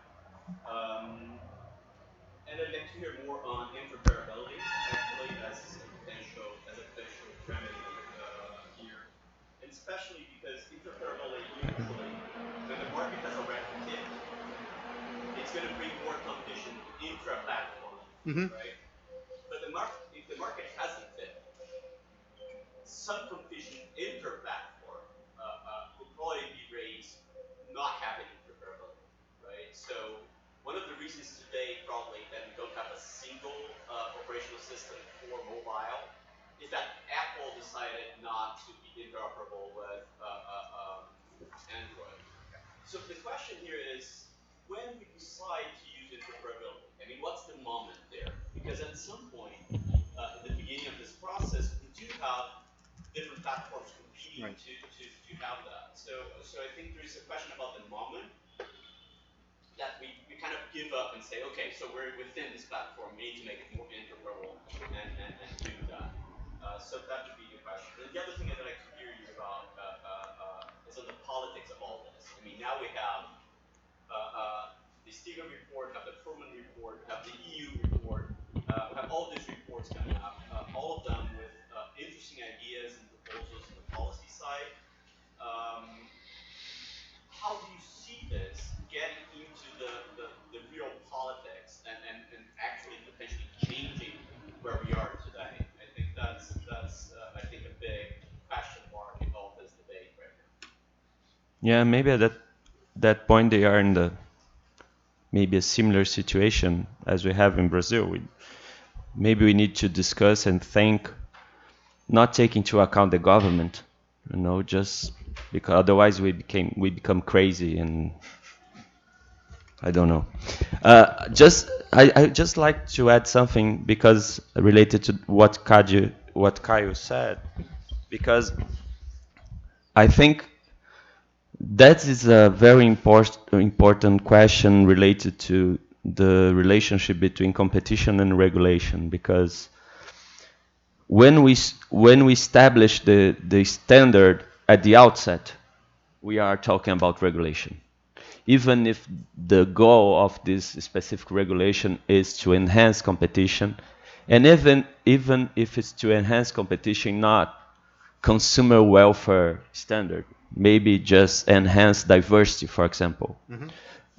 And we need to know if it is worth taking risk at some point. And the ironic situation here, which is amazing, is the fact that Professor George Stigler is for regulation, maybe what Robert Bork is for antitrust. He's the academic father of the conservative thought. Right. In terms of regulation. He provoked a revolution towards less regulation movement or deregulation movement in the United States and worldwide. And even though the Stigler Center report proposed a regulatory body, a digital regulatory body, and to have a strong regulatory body or strong agency, less prone to capture, for example, we need a strong purpose. Mm-hmm. We need strong economic ideas and how to regulate what we regulate and when, as Caio said. So I'd like you to develop a little bit on such ideas, and we have already the strong purpose, the strong ideas, the strong economic concepts to establish a regulatory body right now and avoid another curse, the Stigler curse, for example. So I'll package these together because there were a lot of questions about data and quality as well. So I'll start with the politics and work backwards from that because I think it actually hangs together. So I don't know about the UK and changing the standard in antitrust. In the US, we're probably not changing any standards in antitrust.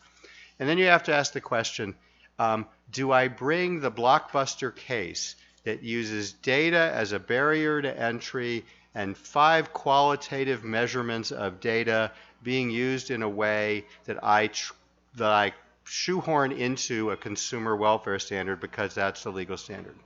So one can do that, and you can hypothesize how to do that, or you can do pieces of it. And I think the analysis would be you're most likely to lose in court if you do this. You might win at district court, but you're going to lose on appeal. But you will have pushed this forward. That will have at least taken 4 or 5 years. in time and process to do. So it can be done. I mean, I think what's being done in Europe with the Bundeskartell is under a specific statutory provision with a unique interpretation of tying together a violation of a data protection law that has implications for dominance once you've also found dominance in the market. In the US, I cannot put those pieces together under the law. Now, what I could do, going back to Vinicius's kind of challenge here, is if I can get really good economists in a room with really good computer scientists and very good antitrust lawyers and other just competition lawyers and good policy thinkers say, what would you need to make a quality measurement? And what would you need to actually, instead of saying collection of data is a barrier to entry, provide data protection, and then with what is actually protected, eliminate barriers to entry. I would want to tie those two together because I don't just want the data flowing, even if it's totally pro-competitive. It may destroy privacy completely. So I want to tie those together. I'd want to combine these, and I'd want to have a good public debate. Now, if I can do that, can I change the law in the US? Very difficult to do on any level, whether it's a new regulatory agency, it's putting it in the FTC, a digital authority, whatever. But I can at least have that public debate. If I put it into antitrust, it goes into a deep, dark hole called an investigation. It disappears for a year or more, and then you have to then bring it out with a complaint filed and going into court, and then it goes into another deep hole of the judge deliberate. I mean, the process, when you add the politics to it, is just very different. And so my inclination, because I think this will take a long time to do in the US, is to make it as public as possible and to make it be driven by the strongest analytics possible in a very public way. So I would invite, in the same way Philip talked about the kind of standards that would be developed under the UK model, getting people in a room, just think of it getting people into the public forum and saying, you know, Google, how do you respond to this? Facebook, Amazon, how do you respond to it? Small company. So one of the benefits to the smallest companies is that they actually can get gobbled up by the big companies, and that's how they actually raise capital. We don't want to eliminate that necessarily. That could dry up a lot of innovation. You want to balance it so it's not everybody gets gobbled up, right? So these are the things that I think need to come together. So I love the theories if they can be actually put together with a framework and a limiting principle. I'll just stop by saying that some of the people I respect the most in the US, people like Tim Wu, written a book about US antitrust and talk about bringing politics into the dimension of antitrust enforcement. And a lot of us who have worked under the consumer welfare standard and have tried to be not partisan cringe a little bit when we hear that, and we think, oh, we really want politics in this? But you can understand the sentiment when you see the conservative jurisprudence. And then immediately when that happens, we have, in our craziness, we have an administration that goes for a vertical challenge in a case that usually is handled with behavioral remedies, and goes for a behavioral remedy in a horizontal case where there's a clear structural presumption and a basis in law to block. And they don't say it's political, but it's obviously political. So do I want that? Do I want to just throw those kinds of things into antitrust without some kind of a limiting principle or something when the tool is so severe, however narrow it is? I have concerns about that. So I'd much rather have this in a public forum, in a public debate, where we can do the balancing in a more open way. And frankly, I find it much easier to create some kind of a regulatory process. Even if it doesn't work, I have a greater flexibility in the US political framework to come back in and make adjustments to it than I do in overturning a Supreme Court precedent in antitrust. I'll just take the point about balance of harms first, and then I'll go into the political stuff. So first, our balance of harms approach in terms of assessing the magnitude and the likelihood or not or risk of harm is I feel, and I can say this because I'm a lawyer, not an economist, I feel it's the most economically literate test, much more literate than the SLC test. But what do I know? But I say that because a range of economists have suggested this, besides Jason Furman, Carl Shapiro, Howard Shalansky, a range of them, and some of them are also lawyers. But the approach could apply to interim measures, to answer your question. In fact, it necessarily would make sense to, because you're talking about a small chance of a very large harm. The test with interim measures and injunctions in most countries relates to urgency, so you'd have to look at that. But of course, the urgency trigger would be the merger, that. And so I do think that it could apply in that regard. But that takes me to the second point, which is relating to your question about the Bundeskartellamt at Facebook's decision. It's really important for us to be able to take the courts with us in this area. It's not, we can have a public debate, a public forum, have a discussion. The agencies become braver. The agencies take a few more chances, and then there's a layer of the courts, as we well know, who could just slap it all down, right? So we have to take the judges with us, or change the appellate review standard.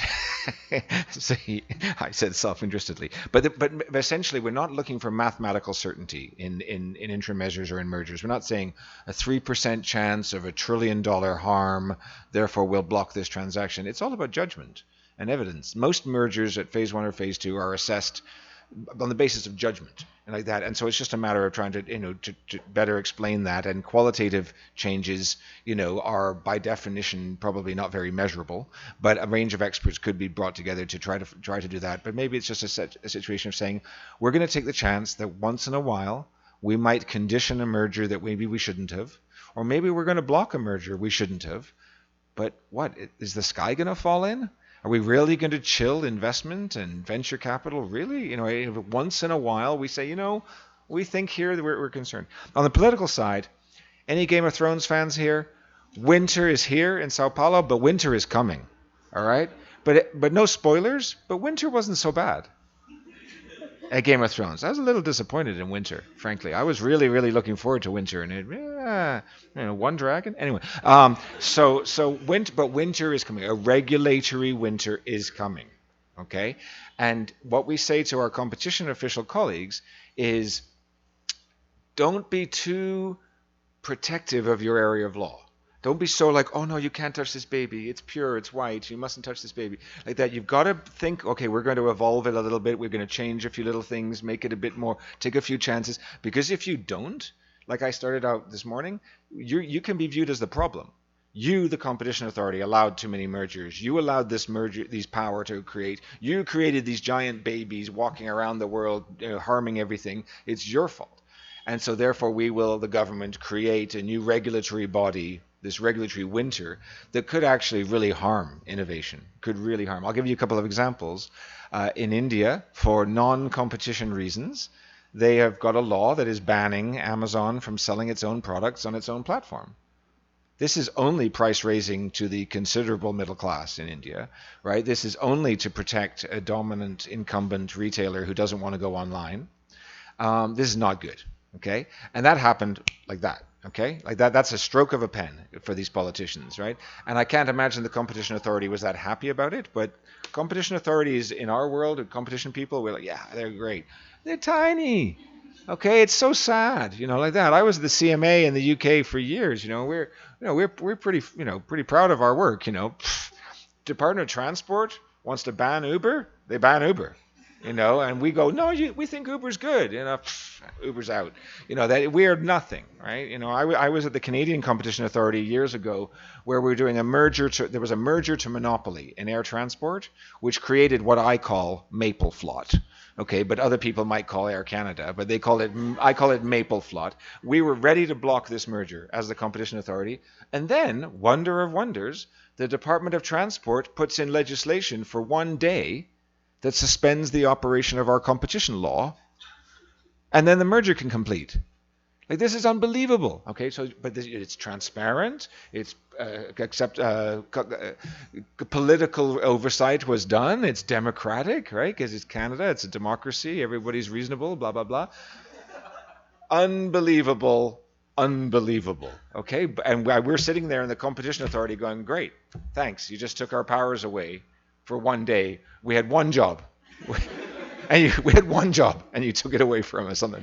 So we're tiny. We recognize our limited power, so we have to advocate within the competition world. We have to advocate to these other departments, these other ministries, to prevent the crazy stuff, because it will come in response to these big political concerns about the tech giants. And we would rather have something that it evolves in the grain of technological developments that helps try to work out how these companies can act properly, rather than doing something really crazy like banning Amazon from selling its own products on its own website. Or in Egypt, they're looking at the Uber-Careem merger, and they don't have any merger control powers, but they just decided to do it. Like that. This stuff is all political, and we would much rather have it be evidence-based and careful like that. It might make the politicians think we're weak, and we're just led by economists, and but too bad. I think evidence-based and expert-led inquiries are the best way forward. I know that some politicians in the UK don't like experts, but that's created a bit of a mess in itself. So, can I just add one thing because I forgot to answer your interoperability question. So I think there's a difference between thinking in the academy and thinking in the practical political realm. So it would be nice if Apple were all opened up. Yeah, it's totally against their business model. And they probably have substantial market power, but are they dominant? I don't know. I would worry more about whether I can get Snap to grow against Facebook or something else like that, where I know that it probably is hard for anyone to organically do that unless you can actually reach people who are your Facebook friends as you leave Facebook and go to another platform. So I think I view it as more, we could create more horizontal competition, but it is a little bit of a competition for the platform world that we're seeing, not so much on, and it is disruptive, and it's worth doing some targeted things in the most extreme circumstances. So again, it's partly politics, especially when we haven't done it before in this space. And it's a little bit your market testing kind of idea of experimentation somewhere.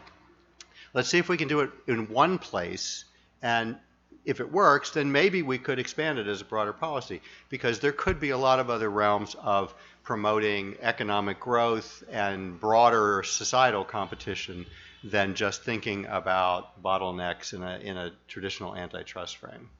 And one final thing I'd just say about riding the tide of winter is coming and riding the tide of regulation. If you look at some of the recent speeches from Commissioner Vestager in Europe, she's clearly been moving that way. She's clearly saying, look, in this digital space, we have lots of cases. We've handled some big cases. We're world leading in some areas in these kinds of cases. Nevertheless, there is an argument that some of the things you're complaining about are not within the antitrust realm. So the solution has to be regulatory. And I'll give you an example from how this can work in a good way. For years, the European Commission investigated the mobile telephone companies, the cell phone companies, for their roaming rates within Europe, within the 27, 28, however many countries there are in Europe today. And the rates are always extreme. And you just say, this is ridiculous. There's clearly some sort of collusion, or there's something going on here. Dawn raids. I was in the private sector at the time at a law firm when Vodafone was dawn raided. What a pain in the neck that was to defend against. But the Commission couldn't find the evidence to bring the case to say these roaming rates are being held up by a few companies too high. And so they said, yeah, but nevertheless, roaming rates are too high. So within a year, they imposed a regulation that roaming is going to be €1, and everybody has to charge it. And so suddenly the profits of these companies fell.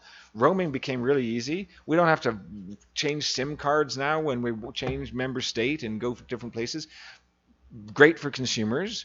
Hurt the companies a bit, but frankly, I think they needed to. They'd had enough profits for a while, and so some people might complain about that, but it was a regulatory solution, and business got used to it. Business got over it, and so things can happen in a regulatory way quite quickly without capture sometimes. But we have to be careful how it's applied.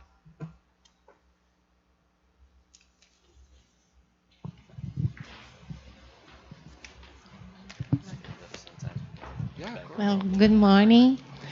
Congratulations for the brilliant presentation. Professor Vinicius, thank you very much for the invitation. Well, the reports are so rich, they cover so many interesting topics, but I have one question. When we think about all the challenges that the digital economy presents to antitrust, what's the real nature of our problem? Because for me, the solution depending on this prior question. So the solution will be just methodology adaptation, or the solution involves like a deep reflection about the real purposes of antitrust. And of course, it's impossible not to think about the welfare consumer standard and its assumptions, some of them explicit, some of them implicit, but assumptions which favor pro-market solutions and curb antitrust intervention. And of course, we can try to adapt the standard. We can try to overcome the price fixation. I think that's the suggestion of the reports. But do you really think it's possible to address all these concerns regarding innovation, regarding competition, maintaining this kind of criterion?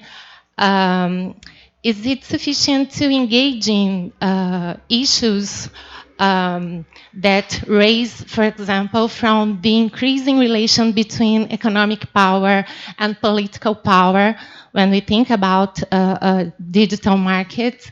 And this kind of political power is something that must be kept out of the scope of antitrust, or to what extent antitrust may or should address this kind of issue as well.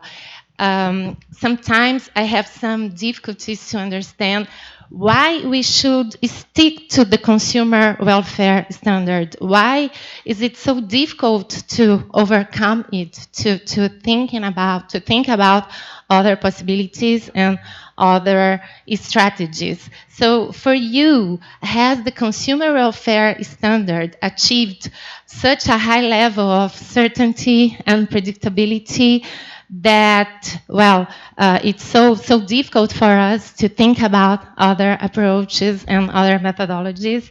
So I think that's my question, and thank you very much for your attention and this opportunity. Should I start? Want to start? Okay, yeah. Sure.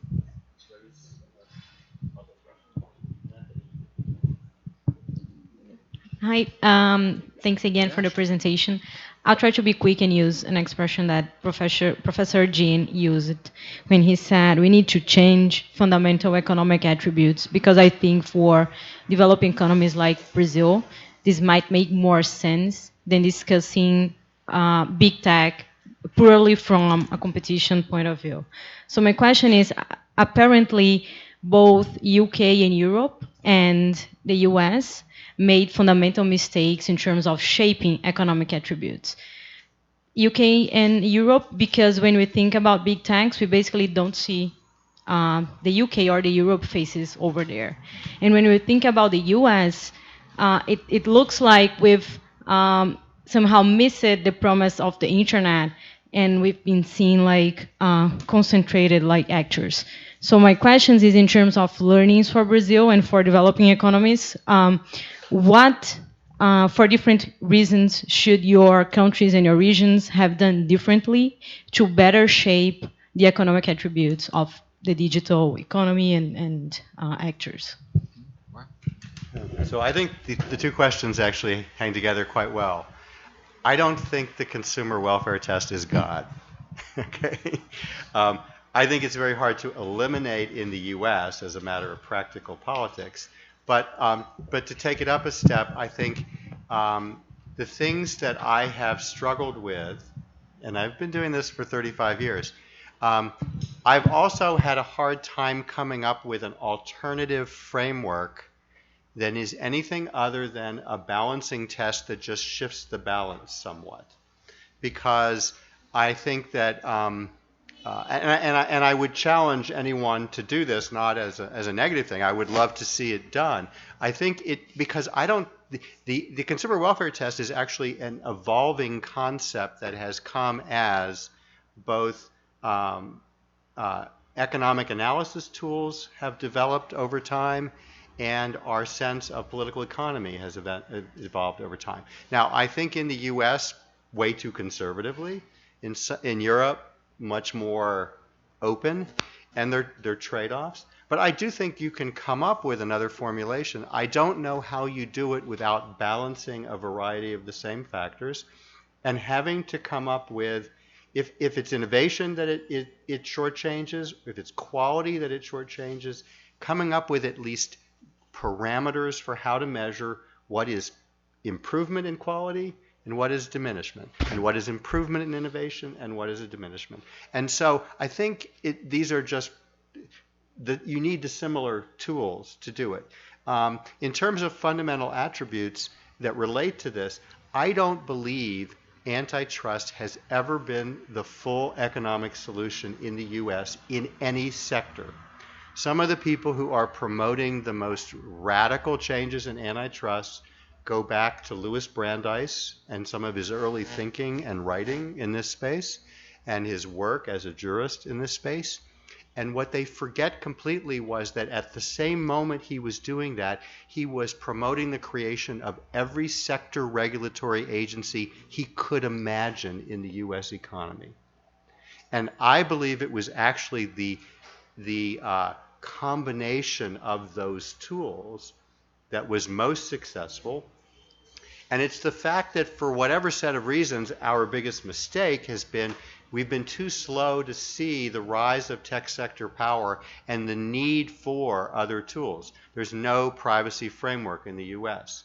And there's no other regulatory tools other than some very simple consumer protection things. So I think that's our biggest failure. It's not as much, I mean, antitrust could have been more aggressive in some cases, and could have done a better job, but I don't think it would change these fundamental economics we're seeing. It would maybe restrain some things. I think it's the need for this broader set of tools that's there. And so as a practical matter, I've found it more interesting and politically a greater opening to talk about developing data protection, developing privacy, developing new ways of expanding competition with interoperability and non-discrimination rules that have been used in other agencies in the US government. It's used in agriculture, it's used in communications, it's used in the finance sector as well.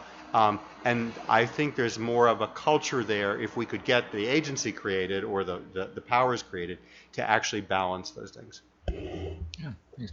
I mean, on the consumer welfare standard, I'm in the same place as Gene. I mean, in our report, we supported it, but we were careful in our wording and said it should be a dynamic consumer welfare standard that takes more attention, pays more attention to potential competition and dynamic competition. In a sense, I also agree with Gene that Google tells me that Winston Churchill said this. So if you think of consumer welfare standard as being sort of like democracy. No one pretends that democracy is perfect or all wise. Indeed, it has been said that democracy is the worst form of government, except all those other forms that have been tried from time to time. So it's the same thing, I think, as Gene was saying, is that consumer welfare is pretty entrenched.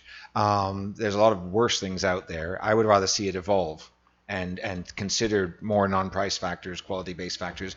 I don't particularly think it's a good idea to open it up within the antitrust world to consider political concerns and other issues relating to fairness or whatever, but there is regulation for that. So for example, if we were concerned about the political power over communications that a lot of these platforms have and the stifling of democratic debate, then I would suggest that we'd be subsidizing local news, subsidizing other forms of communication through from the profits of the big Facebook and Google and things like that, because I can't imagine how market forces themselves will do anything other than crush those other voices. So you need to have a plurality standard like we have in the UK, and you probably have here a plurality standard. We don't have a plurality standard in Canada, so there's only one newspaper, for example, news flot, I call it. But anyway, so but a lot of the points we were making in both reports, I think, were relating to the fact that in these markets there are structural aspects to them that that mean that we think regulation is needed. There's also behavioral problems that antitrust can handle, no problem. Okay, antitrust is fine with handling some of these behavioral problems. I've said before, these are like old wine in new bottles. They're exclusionary conduct, then they're exploitative conduct. They're analog models in digital clothes. We've seen it all before. They're just using algorithms to help their cartel, they monitor their cartel or whatever it is, and we can handle that. The problem is speed. So we can't act quickly as antitrust enforcers because of our due process constraints, and so we need to be able to do something faster. And whether it's interim measures within antitrust or whether it's some form of regulatory code of conduct or something to be able to address these problems, then that's where I think we have the tools. We just be able to use them faster. And if we can't, we have to use some form of regulation. The final point I'd make is, under a consumer welfare standard, you would say that, or at least we found in England after looking at the groceries market, the supermarkets, that for a few years, that the behavior of the large retail platforms in the offline world is only consumer welfare enhancing. It's price lowering. They're screwing the upstream suppliers, and they're providing low-priced milk for us, and low-priced tea bags and whatever, and that's great, right? And so why would we intervene in the grocery market when prices are going down? And okay, some suppliers are being harmed, but so what? Like that, because competition people don't particularly care about fairness upstream like that within our analytical standards. And so what we did is we said, you know what, we need something new. And we created in the UK a groceries code adjudicator who is working really well to drive out some incredibly toxic exclusionary practices from the retail sector that I think could be applied to the digital sector, the digital platforms. So for example, in the retail sector, there's a practice where they basically extort, the big retailers extort from small suppliers bribes, essentially, to be able to be on the right shelf. Or if you're not selling enough, you're going to be pushed off the shelf. They call it cliffing. Right? Well, this happens in the digital world all the time. Amazon has an algorithm called CRAP, right? Which is you can't realize a profit for Amazon. So you are crapped off the shelf, right? If you can't do that. And the algorithm just decides that you are off the shelf now. And this is just something the engineers designed to maximize Amazon's profits. What's wrong with that?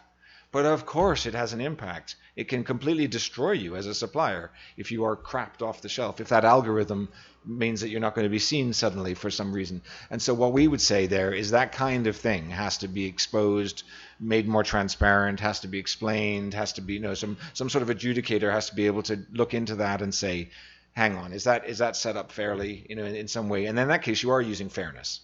You are using some form of, but it's a regulatory model rather than as an antitrust enforcement model. So I want to come back to Vinicius' question earlier because I think we've missed it on what do you do if you're in a smaller market and you're not you don't have the power of the size of your market with all of these problems that we're discussing, and you're dealing with these companies. You could be seeing mergers happening. You could be seeing expansion in your market off of these platforms. What do you do? So my, again, political lens on this is that if you think about blocking a merger, sometimes you can, or challenging it, and be coordinating across a lot of antitrust enforcement agencies, and then there's power in the joint efforts. That's one way to think about that. Or a joint investigation if there's similar behaviors across jurisdictions. So you need that kind of relationship with other enforcers in either many markets or some of the larger markets. But I think the other thing to consider is what are your strongest tools to deal with the goals that you might have for policy? So if I'm worried about a major platform preferencing itself, can I pass a law or can I use an existing law to say, we're not going to let you preference yourself. We're not going to block your behavior, but we're not going to allow you to preference yourself in Brazil. I don't know enough about the environment, so I'm not going to speak to the plausibility of this. But as a matter of just thinking strategically, if there are targeted things that you find the most offensive, either to your data protection, your privacy, the ability of smaller players to compete, are there targeted requirements that could only have a few opponents? Not the entire digital sector, or not everyone who worries about antitrust in your market. That could be limitations that maybe have been tried somewhere else or maybe are new and that you can set the standard. And Spain tried to do this by using copyright law to prevent Google from basically using news information online in Spain. And Google just shut down the service in Spain. It's not a very good result. Now maybe there's, maybe if all of Europe does that through the copyright directive, they can do that. But to me, that strikes me as using more try to pump up power artificially to take on a powerful player, but you're not really solving a problem. You're just trying to give people different bargaining leverage. If instead Google had to pay a certain amount of money to help support news media in a society or to help provide fact-checking, information, curation, and whatnot, that happen to be what every news business does, and it's a service, and they actually provide it, and you require by law that just every platform has to pay that. That would be a revenue stream for a good purpose, right? Would Google do that? My guess is that's an easier price to pay than being told you've violated everyone's copyright, which is precedent for everything across the entire globe. So it's thinking about what those kind of tools and levers are that get you a policy result you want, that you have the political leverage possibly to impose.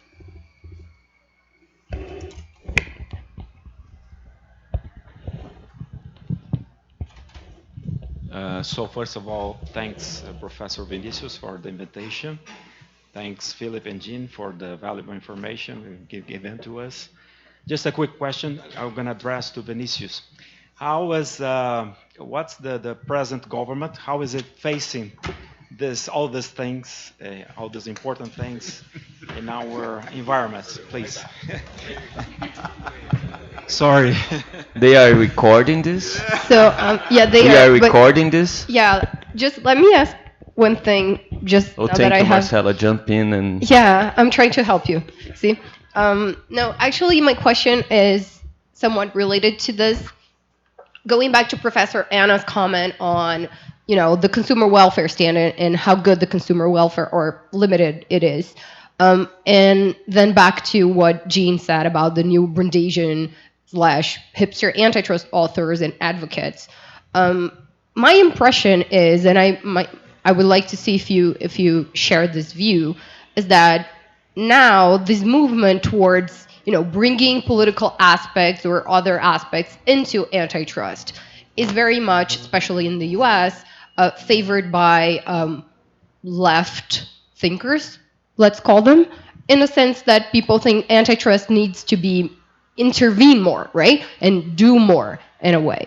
And ever since I first, read this and heard this, I always thought, sure.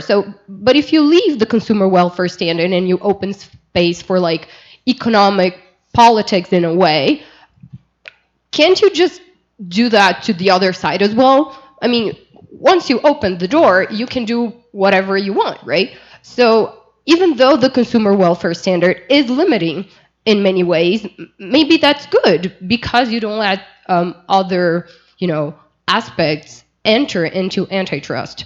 And I don't know, I think that from what you said previously, you would somewhat agree, but I just would like to check if you really do agree with that. Yeah, I mean, I think it's not one-sided, and that's what's often forgotten in the debates. If you hear it from one side, it can be used by the opposite side. The Aeroflot example in the U.S. is called the Department of Transportation because Congress gave them the power to review all airline alliances. And so they're all granted immunity from antitrust based on a very simple principle in the U.S., not competition. What benefits U.S. airlines? Period. And the Justice Department has to step aside to that. So that's an explicit change that's political. I think it's horrible. At least it was done openly. But if you don't do them, and you can have that debate, and we hopefully could change the law. But if you don't do it openly, if you put it in, if you embed it into antitrust, that you have to look at every airline merger and see whether American Airlines benefits versus, Air Canada. I mean, then you've tilted what antitrust is about. So, I mean, again, to me, I think it's dangerous to think of changes unless you can put in place principles around them that tell you what is in and what is out. And if you're adding a political element to it, you could say we want to look at impacts on labor, and that's fine. And you could look at that. But I will tell you that from my experience, and I think antitrust does do this a little bit, monopsony leveraging, maybe not as much as you'd like. But if you just do something like that and say, of course we care about jobs, right? But in most of the mergers that I've reviewed, even if they're pro-innovation and pro-competition, they're often job eliminating. So how much do I look at labor? Is it 10%, 20%? I mean, if we just say something like that and say that's a policy judgment, we will do that. That would at least make sense. But if I just say labor, then it could be antithetical to the other goals. And so it's a real difficulty figuring out what those other policy elements are and how to measure them. Just let me try to answer Mario's question. And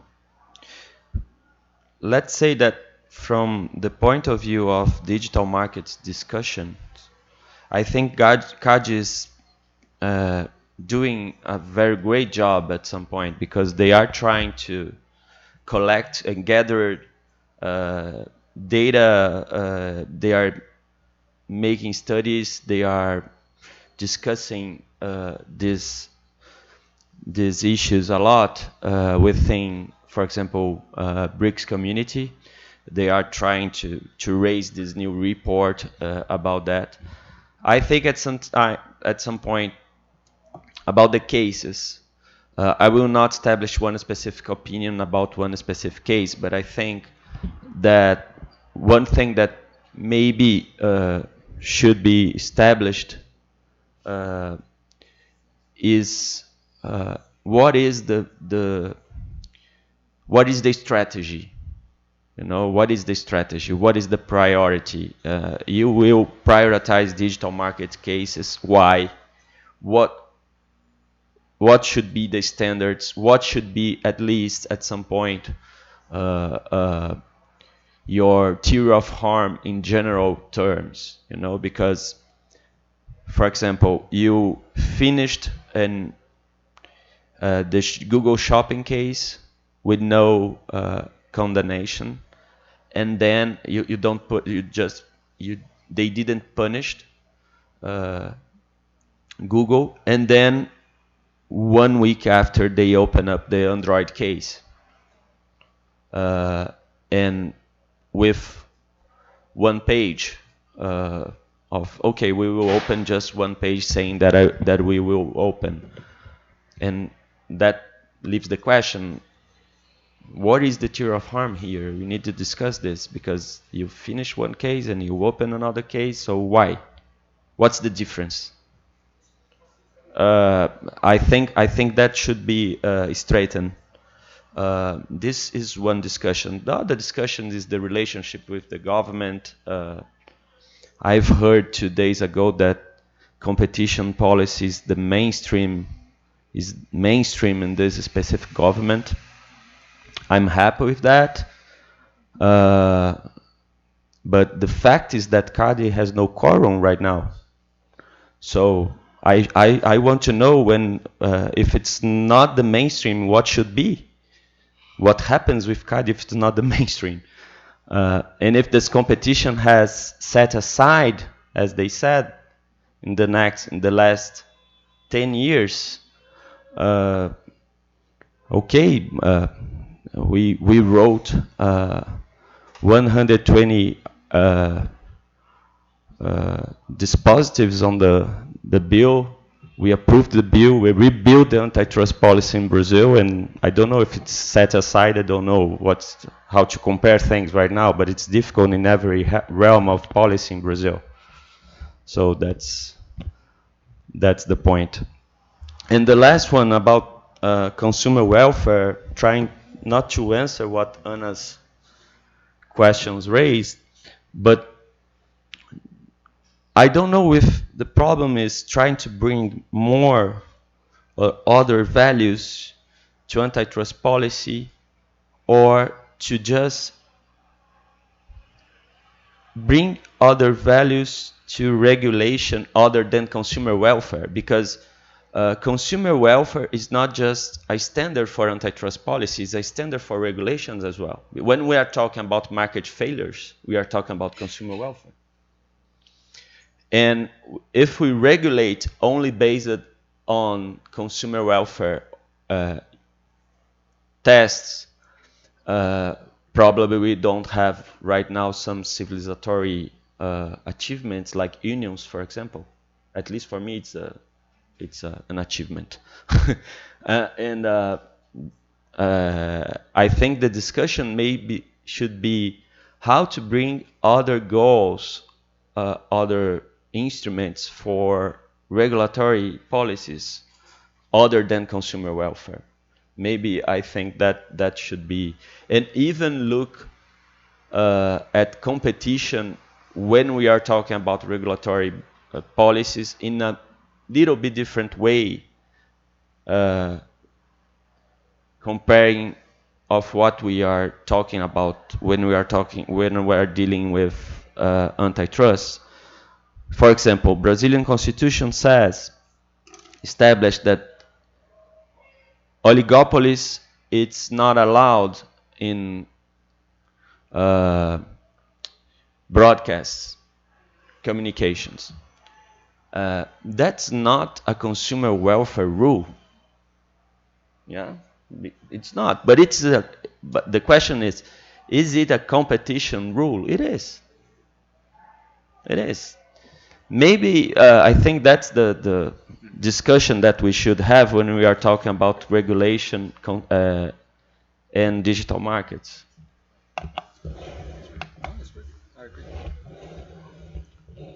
Other questions?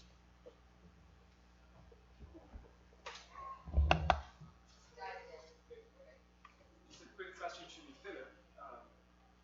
Regarding policies for open data, there is a big concern in the community of data protection about if should we develop first stronger techniques of anonymization in order to get more openness and treat data as a resource, but at the same time preventing more risks for people and more surveillance and getting this data in the wrong hands. What are your thoughts on this? No, that's an excellent point. I mean, the easy answer, in a sense, is sort of a motherhood and apple pie answer, which is that data protection people, consumer protection people, competition people have to work together really closely in this area, and they shouldn't try to get ahead of each other, So one of the things we found in the European Union, which I'm proud to still be part of, is the GDPR is an amazing piece of regulation. It is really, really interesting and really helpful on many ways. It has also considerably limited the competition authorities' ability to provide certain remedies, right, which would have related to access to data because it would violate the GDPR. So that's a situation where insufficient communication probably happened between the competition authorities and the European data protection regulators in thinking through areas where you might want to have, as you say, for example, anonymized data release or other issues where there, you don't want to have a constraint on the competition remedy. But again, that goes back to the fact that the competition body is all powerful in our eyes, but is not as powerful as some of these bigger beasts. So so motherhood and apple pie, let's have more communication between them, more consideration. But nevertheless, I mean, because privacy is so important right now and so high, of a high interest, you can imagine political movement happening there more quickly You know, if I say to people on the street, "Do you care about privacy?" Of course, they all go, "Yes, okay." And almost everybody in the world has heard about Cambridge Analytica. They may not understand it, but they've heard about it. Okay, and some people may even be amazed that Facebook is still alive after something like that. That could have actually killed a company if it wasn't as entrenched as Facebook. But their revealed preferences of everybody in this room is that you don't care about privacy. You do not, right? Because if you did, you would be acting very differently online. Okay? And so therefore, if you care a lot about privacy, but your revealed preferences are that you don't, it means the government has to come in and be your mom and dad and help you out. So I think the movement for more data protection is going to go faster than some movement about the consumer welfare test. Because you say to somebody on the street, "What do you think about static price increases in the retail sector, this merger?" People just go, "What?" But if you say, "Your daughter is being data mined right now and shown videos on YouTube that will help her learn how to diet," like this is something that is scary, but the mom and dad will still allow her to watch YouTube, you know. And so these kinds of things I think have a higher political resonance. So it just means that you have to recognize that certain regulatory trends will move faster, like you're saying, and maybe we need to have the competition people speaking to the data protection people and saying, "Look, let's ride that tide. If it does mean more anonymization faster, so that then we can use that in our competition remedies, great, you know, all the better." So I agree with Philip. I agree with Philip, but I would actually be really careful here because, I mean, the European example is a good example of kind of playing catch up and bringing them together. And it would be nice if while you're doing this, you try to find a way to unify these. They are balancing tests in both sides, how to do competition and how to do privacy, how to do data protection. And I think that the very same players that are affected by it manipulate the political process to benefit them in the one side versus the other. And if one moves more quickly than the other, you have this problem. So either unifying them in one agency or make sure that there is a collaborative process across agencies to deal with this, I think is important. Final point is, I'm not sure that we can anonymize anymore because the tools of de-anonymization are so powerful now. Again, not necessarily with anybody with a bad motive, but it's just not that hard to figure out who you are, even from an anonymized data set. So I think we need to move a little bit more towards identity protection as a concept and figure out what are the things that we really want to have about us just generally not known. Even if we walk down the street and there's a camera, or even if we're using devices and we're voluntarily agreeing that they're convenient and we just don't want things shared about us. And I think that's more about prohibiting uses and maybe even prohibiting certain kinds of collection in some cases. And so that's a deeper, that goes beyond GDPR. And GDPR is a great accomplishment. I don't want to take away from that. But we're, you know, again, the technology is moving so much faster than the policy. I think we have to be aware of this as we're chasing this down. Our last round of questions, maybe, and then concluding remarks. Nobody? Okay. Joe. Can I say one thing? Yeah, I will pass the floor to Jean and to Philip to conclude and to last remark. I hope this was useful, but I think the most important thing I have found in my many years of doing this across sectors is none of this works without public engagement. And so at this great institution, I hope we've given you some ideas, but I hope there are ways that we can get you to think about engaging at whatever level, professor, student, working with NGOs. I look at Raphael, who comes from that world, thinking about government jobs and public service, because none of this is ever self-executing, and it is an interesting battle. Working with companies who are trying to be part of the solution too, it's across all sectors. That's really, I think, the most important thing. So if there's anything I can do or work with you on that would help advance the opportunities for deeper engagement, I would love to do that.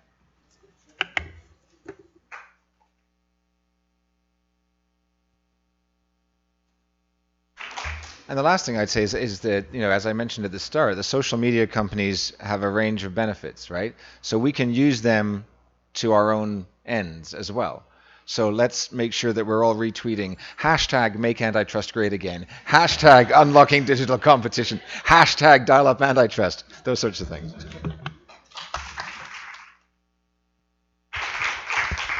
So let's finish. I'd like to thank you again, Jean and Philip, and all my colleagues here, the professors, the students, the professionals, everybody.